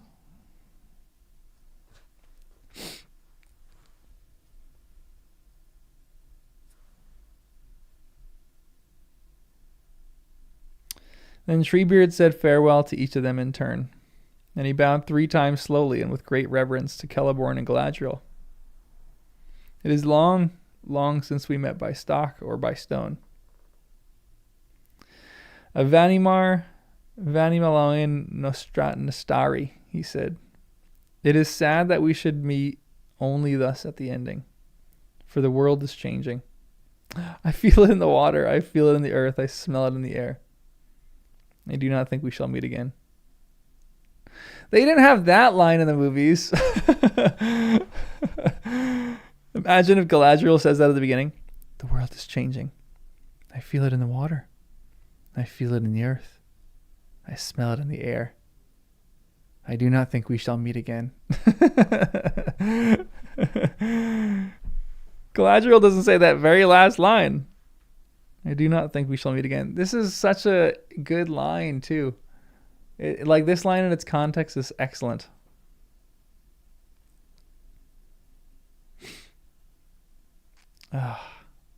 Yeah, the credits roll. The movie's over.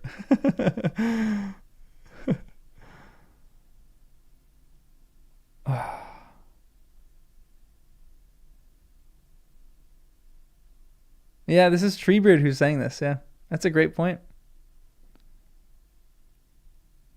That kind of makes it even more meaningful. Imagine if Treebeard narrated the beginning of the movie of Lord of the Rings. You had John Rhys Davies, or John Rhys Davies. What's this? How do you say it again?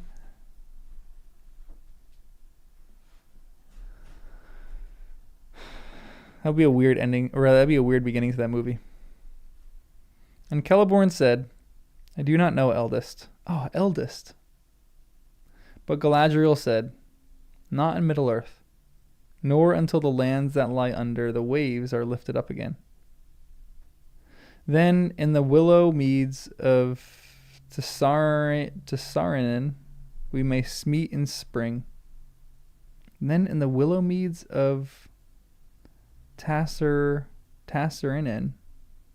we may meet in the spring. Farewell. There's a lot that feels very Silmarillion stuff there. Yeah, Eldest Timers. That's going to be the new one. Yeah, this feels all Silmarillion stuff. I'm excited to read that so I can figure out what this is talking about. Last of all, Merry and Pippin said goodbye to the old Ent, and he grew grayer as he looked at them. Well, my merry folk, he said, will you drink another draught with me before you go? Indeed we will, they said. And he took them aside into the shade of one of the trees. And there they saw a great stone jar had been set, and Treebeard filled 3 bowls, and they drank. And they saw his strange eyes looking over at them, over the rim of his bowl. Take care, he said, for you have already grown since I last saw you. And they laughed and drained their bowls. Well, goodbye, he said. And don't forget that if you hear any news of the Entwives in your lands, you will send word to me. Then he waved his great hands to all the company and went off into the trees.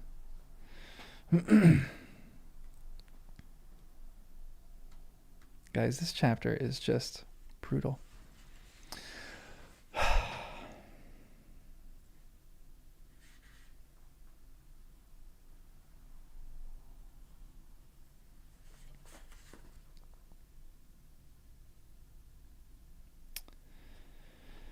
The travelers now rode with more speed, and they made their way toward the Gap of Rohan.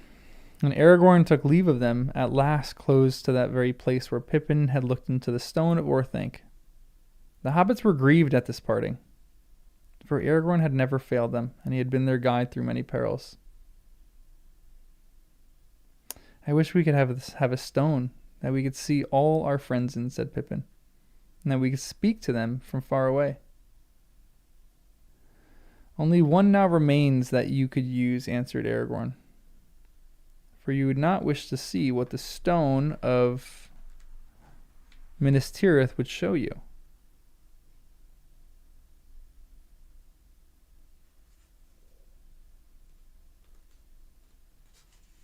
Huh?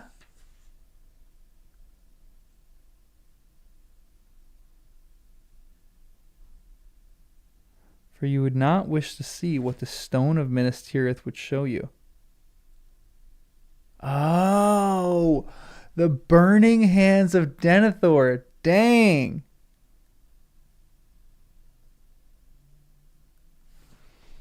That's actually really dark.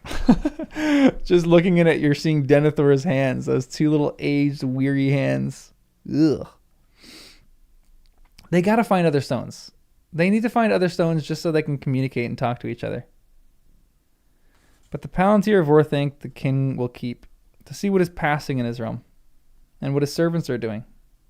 For do not forget, Peregrine Took, that you are a knight of Gondor, and I do not release you from your service. You are going now on leave, but I may recall you. And remember, dear friends of the Shire, that my realm lies also in the north, and I shall come there one day. Then Aragorn took leave of Celeborn and Galadriel. And the lady said to him, Elfstone, through darkness you have come to your hope, and have now all your desire. Use well the days.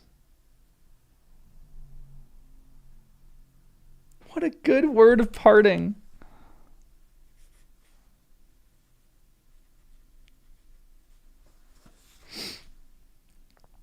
But Celeborn said, Kinsman, farewell. May your doom be other than mine, and your treasure remain with you to the end.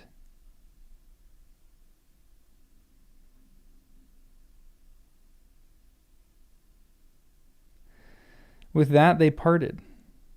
And it was then the time of sunset, and after a while they turned and looked back, and they saw the king of the west sitting upon his horse with his knights about him. And the falling sun shone upon them and made all their harness to gleam like red gold. And the white mantle of Aragorn was turned to a flame. Then Aragorn took the green stone and held it up, and there came a green fire from his hand.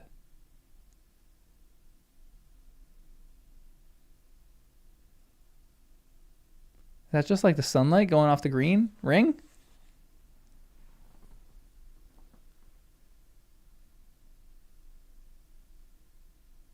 Wildfire.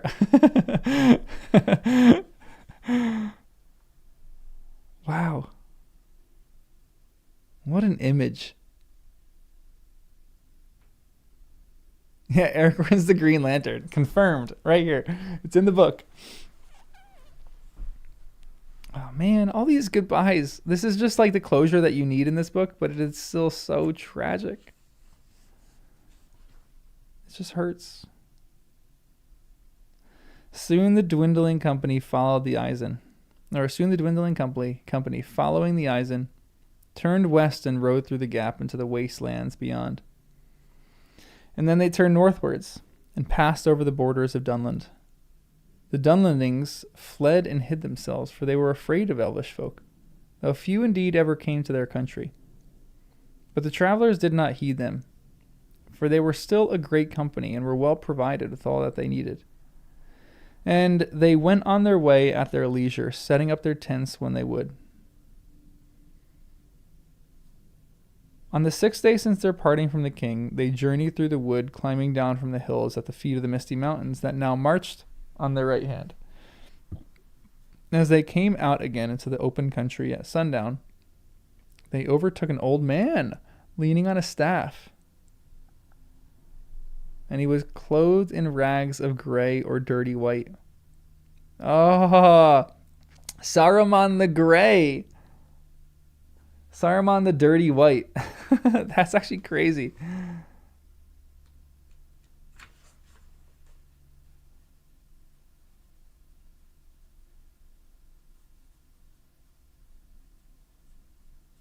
It's got to be Sauron, no? And he was clothed in rags of gray and dirty white. At his heels went another beggar, slouching and whining. Well, Saruman, said Gandalf, where are you going? What is that to you? He answered. Will you still order my goings? And are you not content with my ruin? You know the answer, said Gandalf. No and no. But in any case, the time of my labors now draws to an end. The king has taken on the burden. If you had waited at Orthanc, you would have seen him, and he would have shown you wisdom and mercy. Wait, hold on.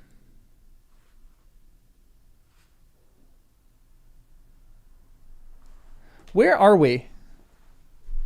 I need to pull up a map.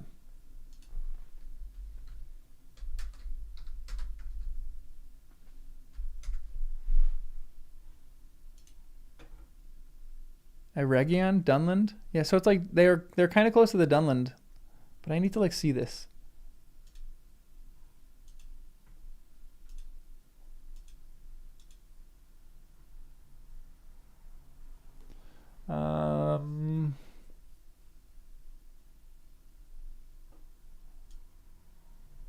So they're on the other side. Interesting. Hold on, where are they going? They're going up to Rivendell then? Hold on. Join me on this journey. One sec.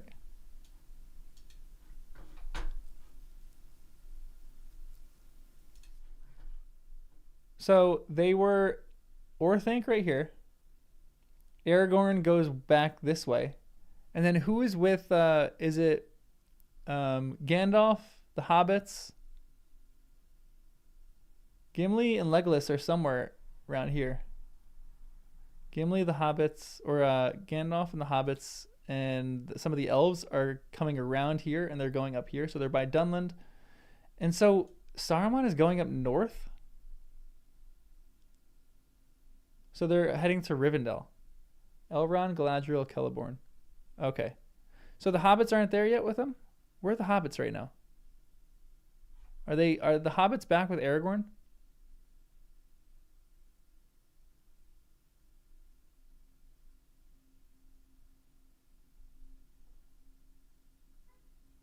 All right, guys, I'll read and find out. Fine.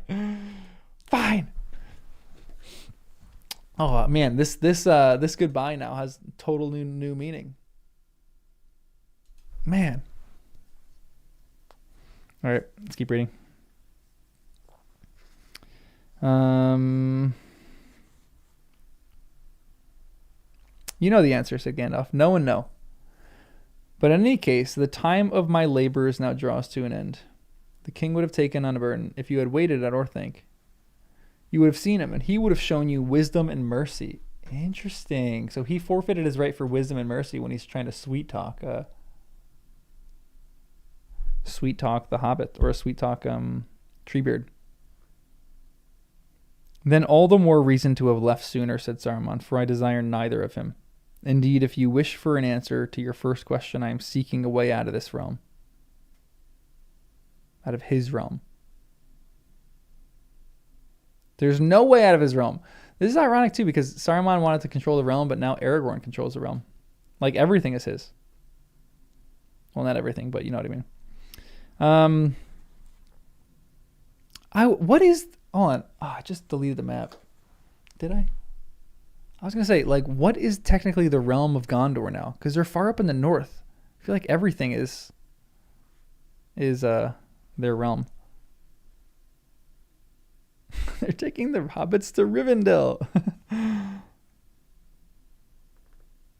So they don't own anything west of the Misty Mountains, right?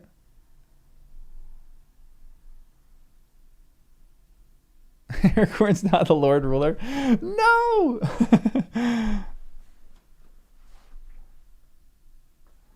Yeah, I gotta look up a map of Aragorn's new kingdom. Rohan's not part of Gondor, yeah. I'm sure there's some regions, but like all the elves, are the elves like forfeiting their regions? Like, go make Lothlorien a city.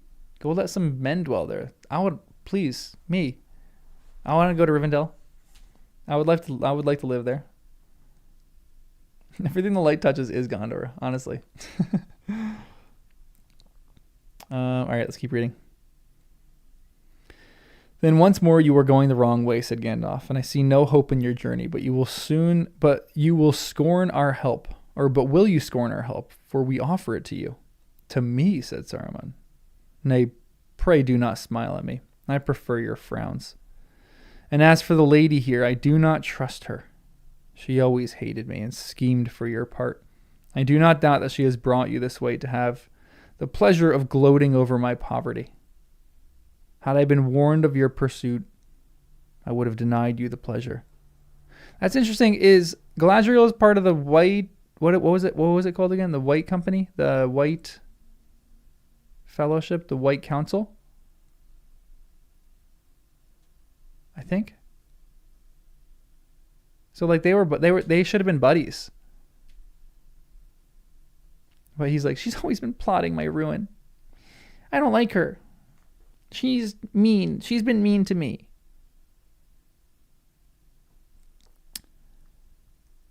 Saruman, said Galadriel, we have other errands and other cares that seem to us more urgent than hunting for you. Say, rather that you are overtaken by good fortune, for now you have a last chance. If it be truly the last, I am glad, said Saruman, for I shall be spared the trouble of refusing it again. All my hopes are ruined, but I would not share yours if you have any. For a moment his eyes kindled. Go, he said. I do not spend long study on these matters for naught. You have doomed yourselves, and you know it. And it will afford me some comfort as I wander to think that you pulled down your own house when you destroyed mine. And now what ship will bear you back across the sea, back across so wide a sea, he mocked. It will be a gray ship and full of ghosts. He laughed, but his voice was cracked and hideous. Oh, that's great. I love that. He's losing his power. But he's delusional.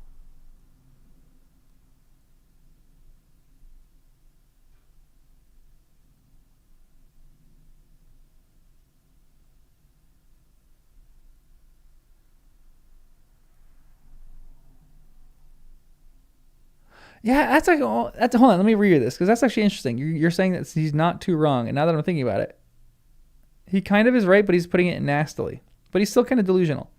I did not spend long studying these matters for naught. You have doomed yourselves.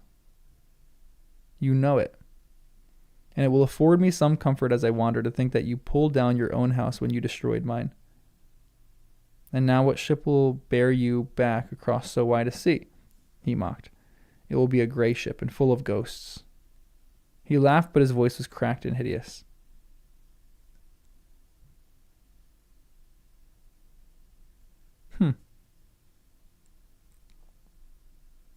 He's like 99% right. Interesting. Yeah, he's like right, but he's like twisting it. He's like right, but he's not. That paragraph seems really loaded. I actually kind of like want to... That's an interesting paragraph. Get up, you idiot, he shouted at the other beggar, who had sat down on the ground, and he struck him with his staff. Turn about. If these fine folk are going our way, then we will take another. Get on, or I'll give you no crust for your supper. The beggar turned and slouched past, whimpering. Poor old Grima. Always beaten and cursed. How I hate him. I wish I could leave him. Grima's turned into Gollum.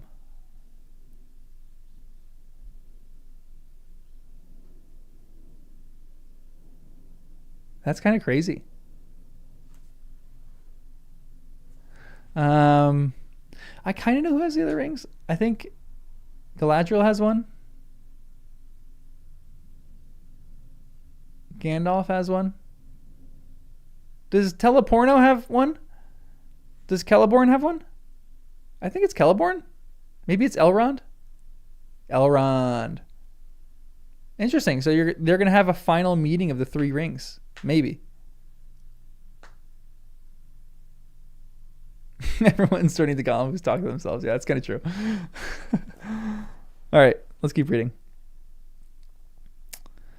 Then leave him, said Gandalf, but Wormtongue only shot a glance of his bleared eyes full of terror at Gandalf, and then shuffled quickly past behind Saruman. As the wretched pair passed the company, they came to the hobbits, and Saruman stopped and stared at them, but they looked at him with pity. So you've come to gloat, too. Have you, my urchins? He said. You don't care what a beggar lacks, do you? For you have all you want, food and fine clothes, and the best weed for your pipes. Oh, yes, I know. I know where it comes from. You would not give a pipeful to a beggar, would you? Frodo.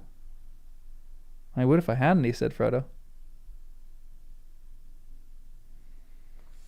You can have what I have got left, said Merry, if you will wait a moment. He got down and searched in the bag at his saddle. Then he handed to Saruman a leather pouch. Take what is there, he said. You are welcome to it. It came from the flotsam of Isengard. This is kind of him. Grima, servant of Saruman, ringmaker, a.k.a. ringworm. Grima's new name is Ringworm. That is hilarious. That is so funny. He still has that ring. That's kind of true. Thanks for the $5 too, Worf. That is top tier. Mine, yes, and dearly bought, cried Saruman, clutching at the pouch. This is only a repayment and token, for you took more, or I'll be bound.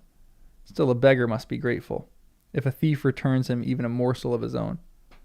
Well, it will serve you right when you come home, if you find things less good in the South Farthing than you would like. Long may your land be short of leaf. Did Saruman economically ruin the Shire? Maybe he was really like plotting and planning and he like just put it into economic turmoil. There's a stock market crash coming for the Shire.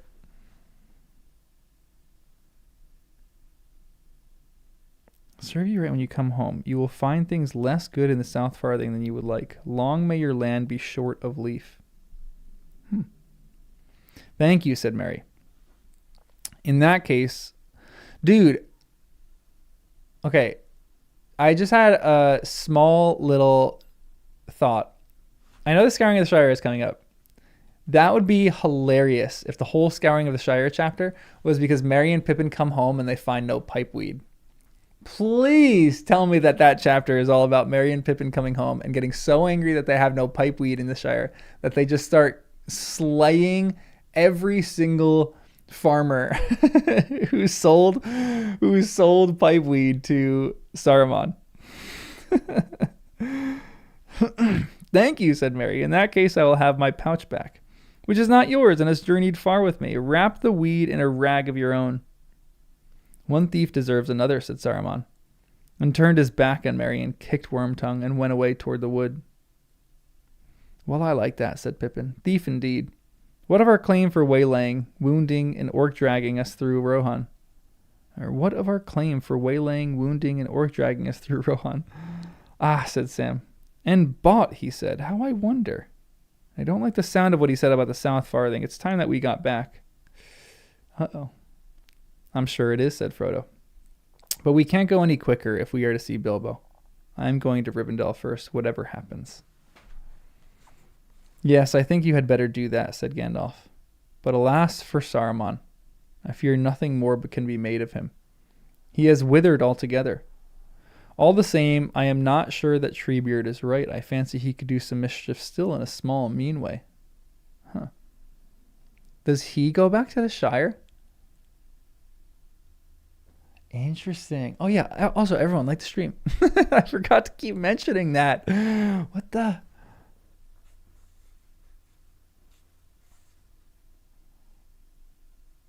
Next day, they went into northern Dunland, where no men now dwelt, though it was a green and pleasant country. September came in with golden days and silver nights. and they rode at ease until they reached the Swanfleet River and found the old ford east of the falls where it went down suddenly into the lowlands. Far to the west in a haze lay the Meres and Eyots, through which it wound its way through the grey flood. There countless swans housed in a land of reeds. So they passed into Eregion, and at last a fair morning dawned, shimmering above glimmering mists. And looking from their camp on a low hill, the travelers saw away in the east the sun-catching three peaks that thrust up into the sky, floating through floating clouds. Caradhras, Celebdil, Fanwydol. They were near to the gates of Moria.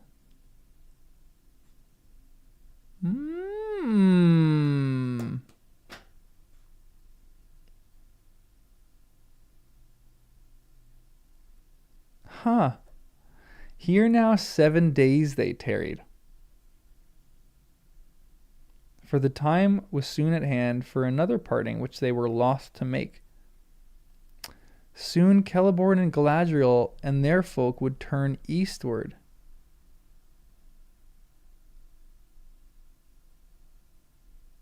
Oh, they're going back to their own country. Okay, interesting. Mr. Donato, thanks for the $5. Parting is such sweet sorrow.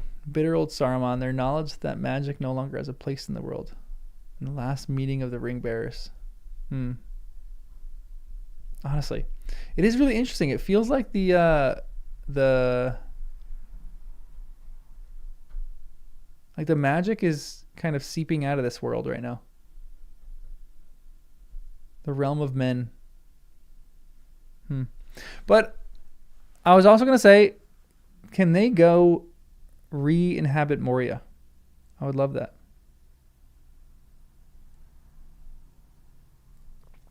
Here now for 7 days they tarried, for the time was soon at hand for another parting which they were loth to make. Soon Celeborn and Galadriel and their folk would turn eastward, and so pass by the Red Horn Gate and down the Dimrill Stair to the Silverload to their own country.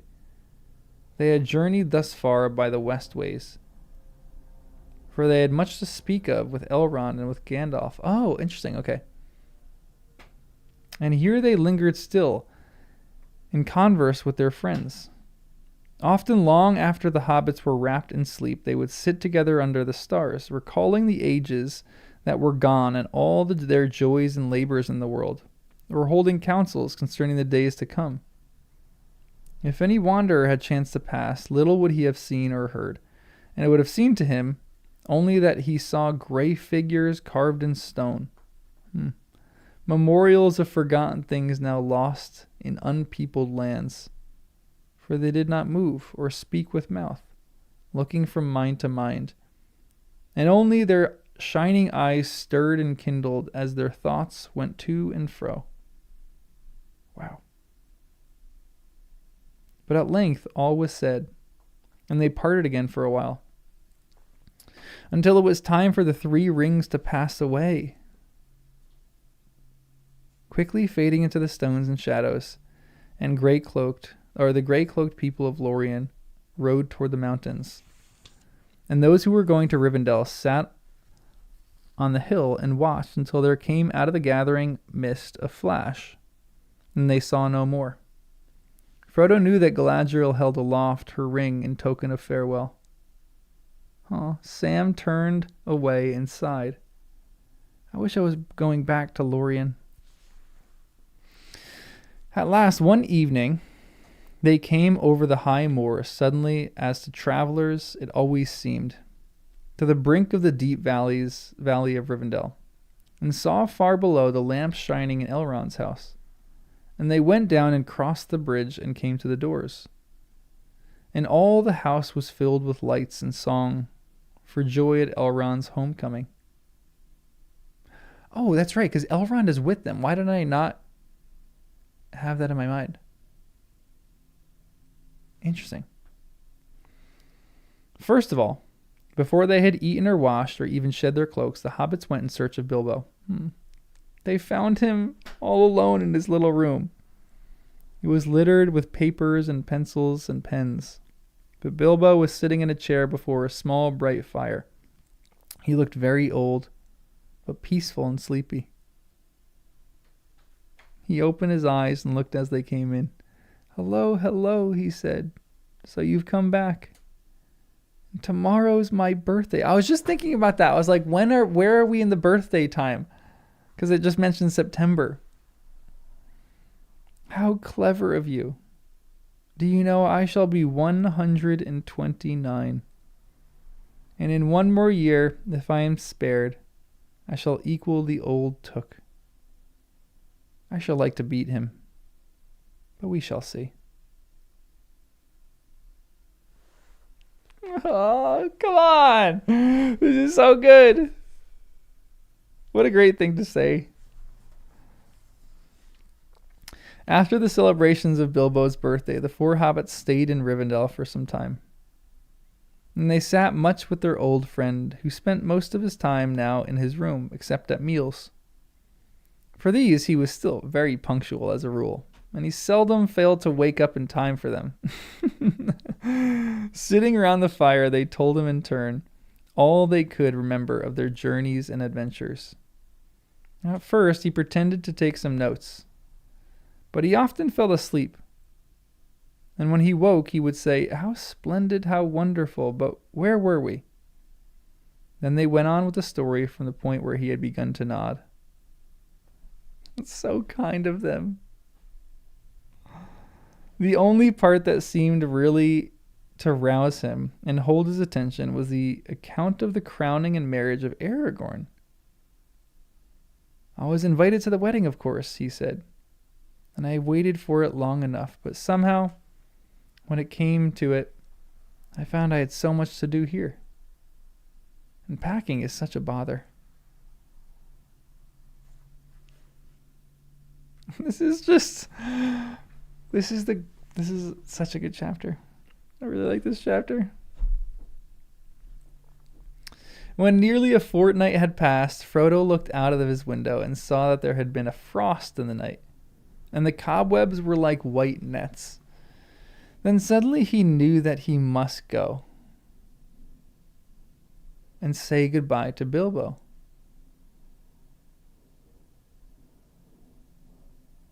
The weather was still calm and fair, after one of the most lovely summers that people could remember. But October had come, and it must break soon and begin to rain and blow again. And there was still a very long way to go. Yet it was not really the thought of the weather that stirred him. He had a feeling that it was time he went back to the Shire. Sam shared it. Only the night before he said, "Well, Mr. Frodo, we've seen far and seen a deal, and I don't think we've found a better place than this. There's something of everything here, if you understand me. The Shire and the Golden Wood and Gondor and kings' houses and inns and meadows and mountains all mixed. And yet somehow, I feel we ought to be going soon. I'm worried about my gaffer, to tell you the truth." "Yes, something of everything, Sam, except the sea," Frodo had answered. And he repeated it now to himself. "Except the sea." "Frodo, no! Don't do it! Stay with Sam forever, please." That day, Frodo spoke to Elrond, and it was agreed that they should leave the next morning. To their delight, Gandalf said, "I think I shall come too, at least as far as Bree. I want to see Butterbur." Oh no! Uh-oh. In the evening, they went to say goodbye to Bilbo. "Well, if you must go, you must," he said. "I am sorry. I shall miss you. It is nice to know that you are about the place, but I am getting very sleepy." Then he gave Frodo his mithril coat. And Sting, forgetting that he had already done so, and gave him also 3 books of lore that he had made at various times, written in his spidery hand, labeled on their red backs translations from the Elvish by B.B. Oh, he's giving him gifts. To Sam, he gave a little bag of gold, almost the last drop of the smog vintage. He said, "May come in useful if you think of getting married, Sam." Sam blushed. "I have nothing much to give you young fellows," he said to Merry and Pippin, "except good advice." And when he had given them a fair sample of this, he added a last item in the Shire fashion. "Don't let your heads get too big for your hats. But if you don't finish growing up soon, you are going to find hats and clothes expensive." Hold on. What a interesting last thing to say. Don't let your heads get too big for your hats.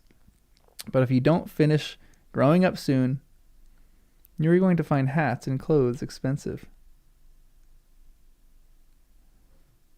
"But if you want to beat the old Took," said Pippin, "I don't see why we shouldn't try and beat the bull roarer." Yeah, they're taller than last time, I guess. If you don't finish growing up soon, you're going to find hats and clothes expensive. You guys are getting too big. That's kind of cute. That's such a grandfatherly thing to say. Bilbo laughed, and he produced out of his pocket 2 beautiful pipes with pearl mouthpieces, and bound them with fine wrought silver. Aw, think of me when you smoke them. They got to think of a lot of people when they smoke now. And then suddenly he nodded and went to sleep for a little. And when he woke up again, he said, "Now, where were we? Yes, of course, giving presents. Which reminds me, what's become of my ring, Frodo, that you took away?" "I have lost it, Bilbo dear," said Frodo. "I got rid of it, you know." "What a pity," said Bilbo. "I should have liked to see it again. But no, how silly of me. That's what you went for, wasn't it, to get rid of it? But it's all so confusing, for such a lot of other things seem to have gotten mixed up with it. Aragorn's affairs, and the White Council, and Gondor, and the Horsemen, the Southrons, and Oliphants. Did you really see one, Sam? And caves and towers and golden trees, and goodness knows what beside. I evidently came back by much too straight a road from my trip. I think Gandalf might have shown me around a bit, but then the auction would have been over before I got back." The auction?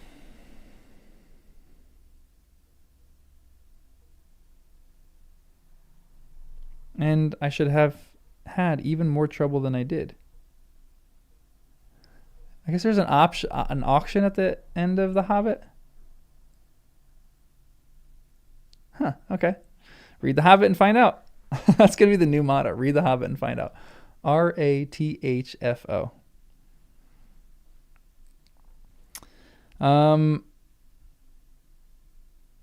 Anyway, it is too late now, and I really think it is much more comfortable to sit here and hear all about it.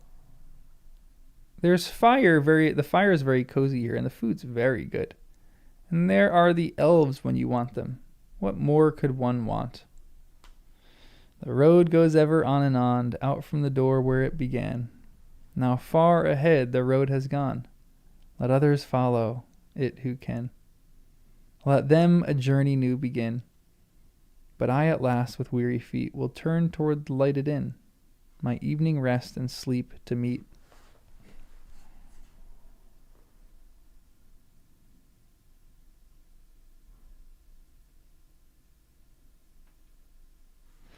And as Bilbo murmured the last words, his head dropped on his chest and he slept soundly. The evening deepened in the room, and the firelight burned brighter. And they looked at Bilbo as he slept, and saw that his face was smiling. For some time they sat in silence, and then Sam, looking round at the room and the shadows flickering on the walls, said softly, "I don't think, Mr. Frodo, that he's done much writing while we've been away. He won't ever write our story now." At that, Bilbo opened an eye, almost as if he heard. Then he aroused himself. "You see, I am getting so sleepy," he said. "And when I have time to write, I only really like writing poetry. I wonder, Frodo, my dear fellow, if you would very much mind tidying things up before you go.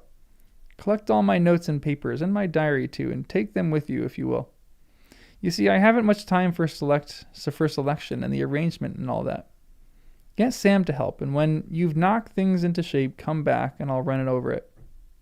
I won't be too critical. Of course I'll do it, said Frodo, and of course I'll come back soon. It won't be dangerous anymore. There's a real king now, and he will soon put the roads in order. Thank you, my dear fellow, said Bilbo. That really is a very great relief to my mind. And with that, he fell asleep again. This is really interesting because I feel like this is Tolkien inserting himself into the story as Bilbo, and he's like giving permission for people to collect his works and create stuff out of them, like create books out of them. Yeah, Frodo equals Chris Tolkien for sure. That's what I was thinking when I was reading that.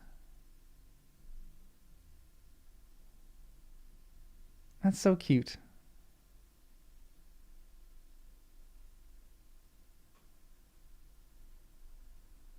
That really is a very great relief to my mind. And with that, he fell asleep again.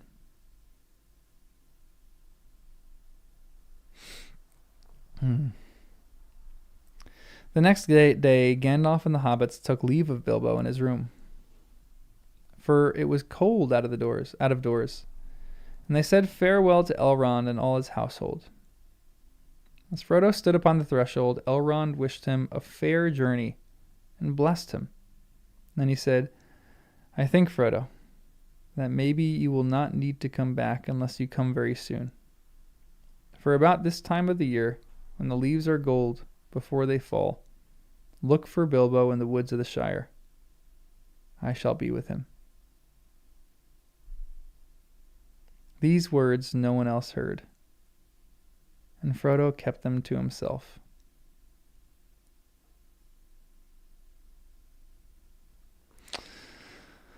I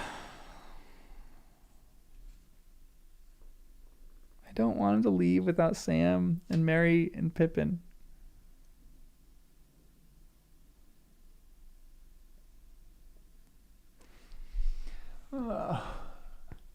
This is just painful. This is so well written. It's just painful. This was such a good chapter. What a top tier chapter.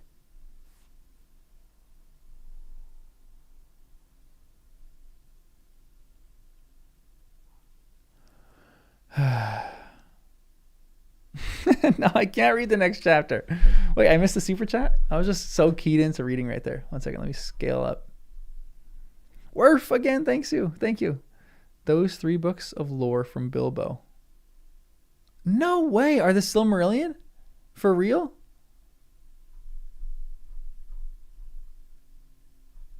That's crazy cool.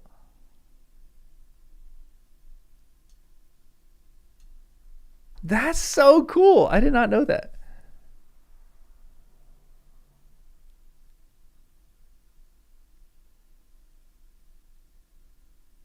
The next chapter is a continuation. I still can't read it. I have so much to write and talk about with this one. I just gotta wait till next week. We got to do a chapter a week. That's been the ongoing theme of this. Although I really want to get to these last 3, but I don't. And part of this is that I just want to keep this going for another 3 weeks. I don't want it to be 2 weeks. I want it to be 3 weeks. I want to keep this going for as long as I can because I just don't want it to end. I don't want it to end at all. It's going to be brutal when this ends.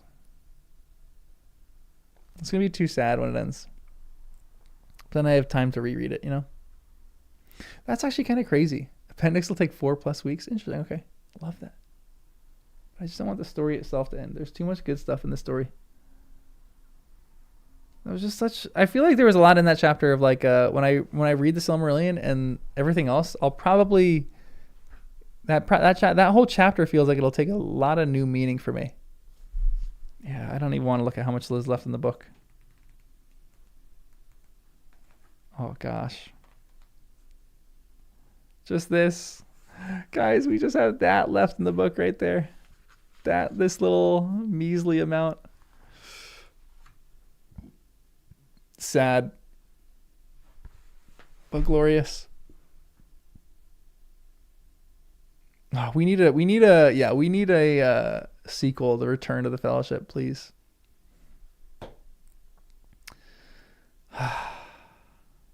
Honestly, top tier chapter. That one really had me in my feels.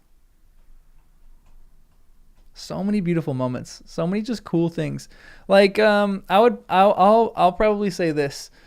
The best part is left. Oh man. I probably would say this. If someone had seen the movies and I were to recommend them, and they said if I had to read one chapter of The Lord of the Rings that will give me a deeper, like that will just put me in my feels, maybe not like a deeper insight into it, I would probably say that this is the chapter that I would have people read.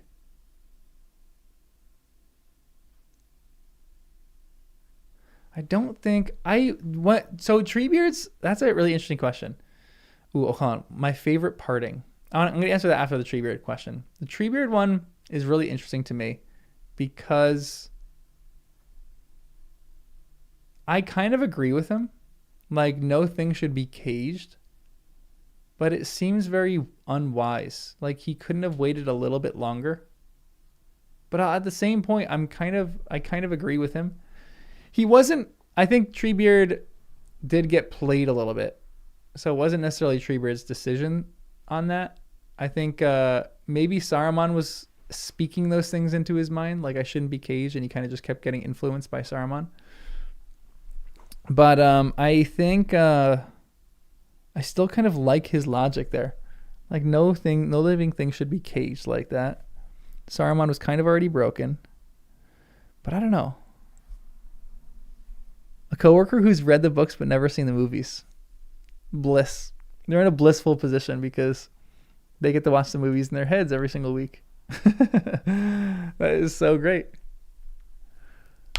Treebeard's decision is really interesting. I kind of agree, but I kind of don't at the same time. Like he should have just waited a little bit longer, you know? Levy, I'm your coworker. My favorite goodbye, honestly, the Arwen and her father goodbye really hit me.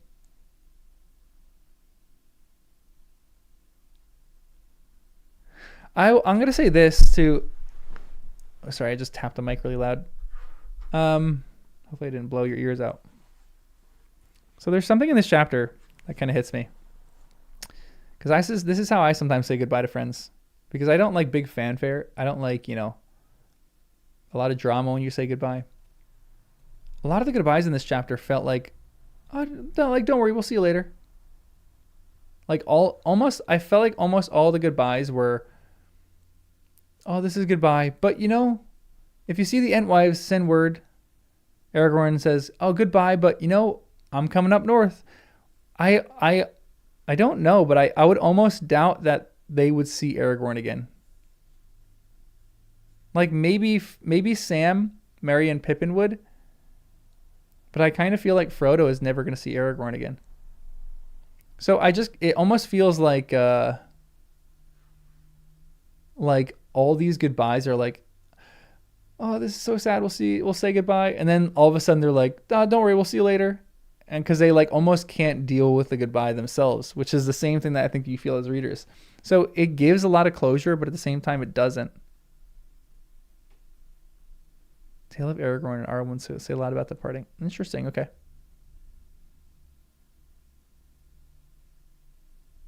Yeah.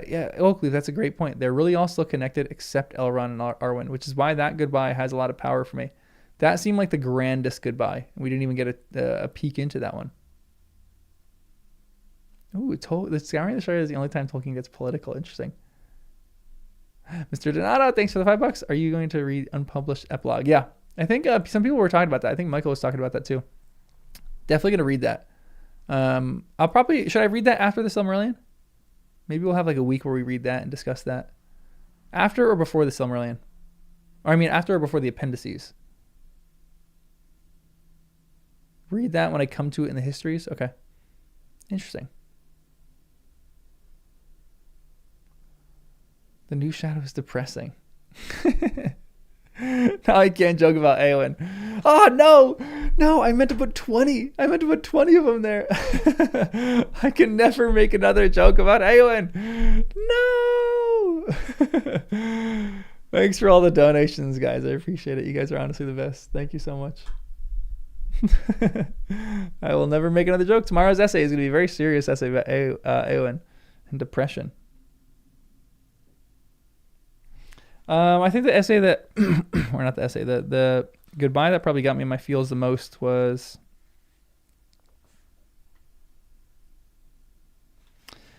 like, honestly, it might sound cheesy, but like the Gimli and Legolas one just hits me because they're just such good friends. So like when they went to go back and like talk, that's a really beautiful moment. I really love that.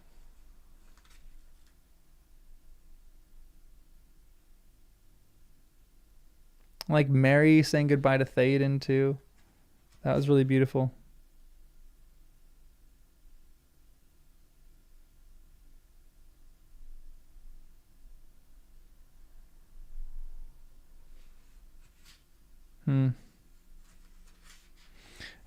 I need to like make a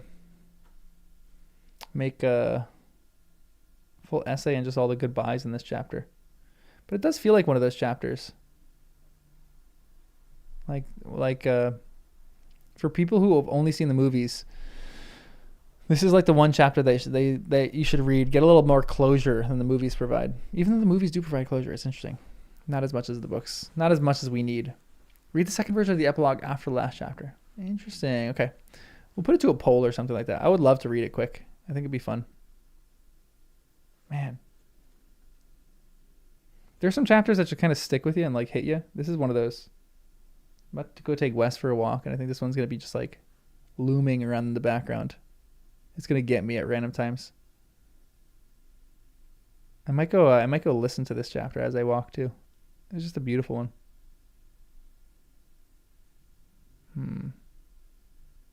Yep, that's for sure.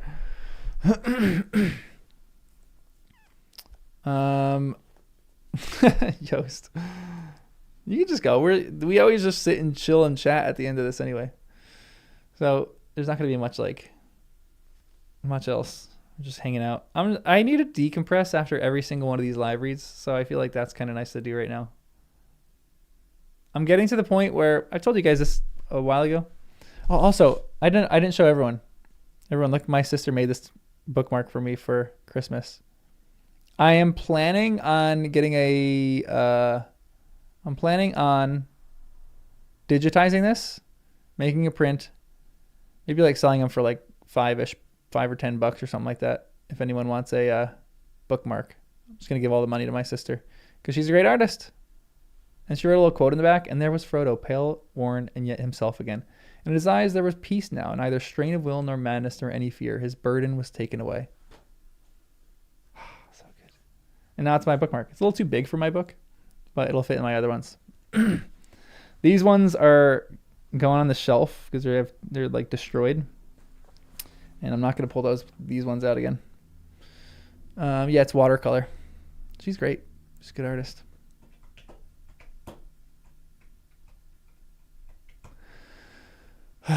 But I feel like after every chapter I read on a live read, I just need a decompression. That's why it's like nice to go on a walk with Wes, because I'm like just sad. I'm getting to that point with one of my friends. When she was reading Harry Potter, she had to like take long breaks after every chapter because she just didn't want it to end. And I feel that. I feel like I need long breaks. So, I don't know.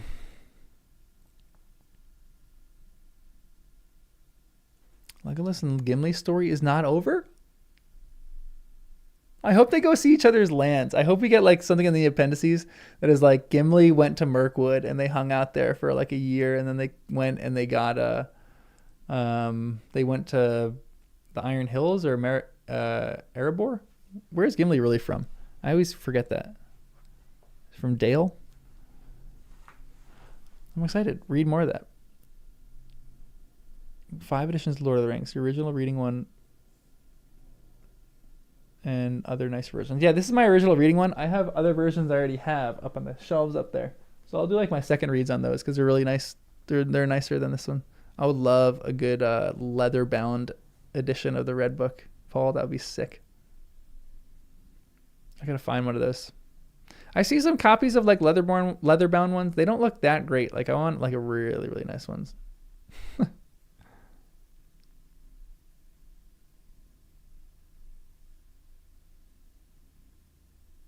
Wait, Sylvia, what are you saying? Am I done or no? That was the last line in the chapter.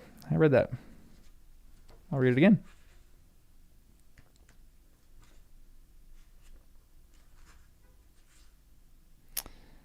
These words no one else heard, and Frodo kept them to himself. That's the end of the chapter. I don't think I missed anything.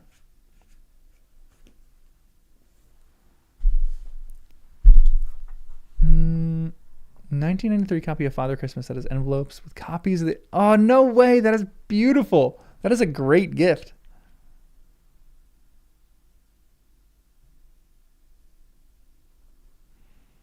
Why is everyone saying I haven't finished a chapter? See, it is the end of the chapter. It might not be the end of what you want me to read, but I'm going to save that for next week. I got to save it for next week. You missed the entire next chapter. I know. We'll get there, guys. We'll get there. I just want to enjoy my time. Hold on. I got to take a picture of Wes because look at him. He is ready for a walk.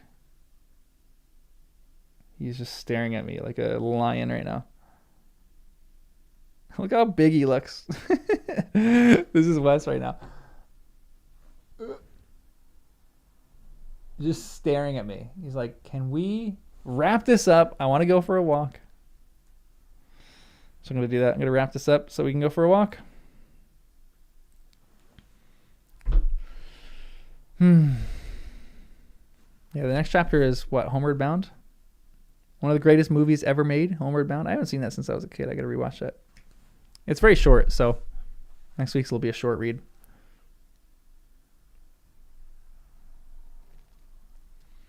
What a good chapter, guys. What a good chapter. Thanks for joining me on my read. I really appreciate you guys. You guys are the best. We got our donation goal of 10 out of 10, so I will never make fun of Eowyn again. Never. Ever will I make fun of Eowyn. Wes, are you ready? You want to go for a walk? Come here. You got to say hi to everyone first. You're just going to sit perched on the bed like a little bird. He's just sitting there. All right, guys. Enjoy your day. How many likes we up to? 134. We had like 200-ish watching. So 134 is not bad. Homeward Bound is based on the next chapter of Lord of the Rings. That would actually be great if that was. They get lost and they got to find their way. The 3 hobbits. All right, guys. It was a pleasure, as always. Can't wait to keep reading more and more of this stuff. This is so good. Next one's going to be short, but we'll catch up in the next chapter. Yeah, he's heard the word walk. He's ready. He is ready to go. All right, guys, have a great rest of your Sunday or whatever day it is. Maybe you're in Australia and it's already Monday or something. Have a great rest of your day. And I'll see you in some videos that I do this week. I'll probably do a members live early this week. I don't know when, but early this week probably. All right, guys, have a great week.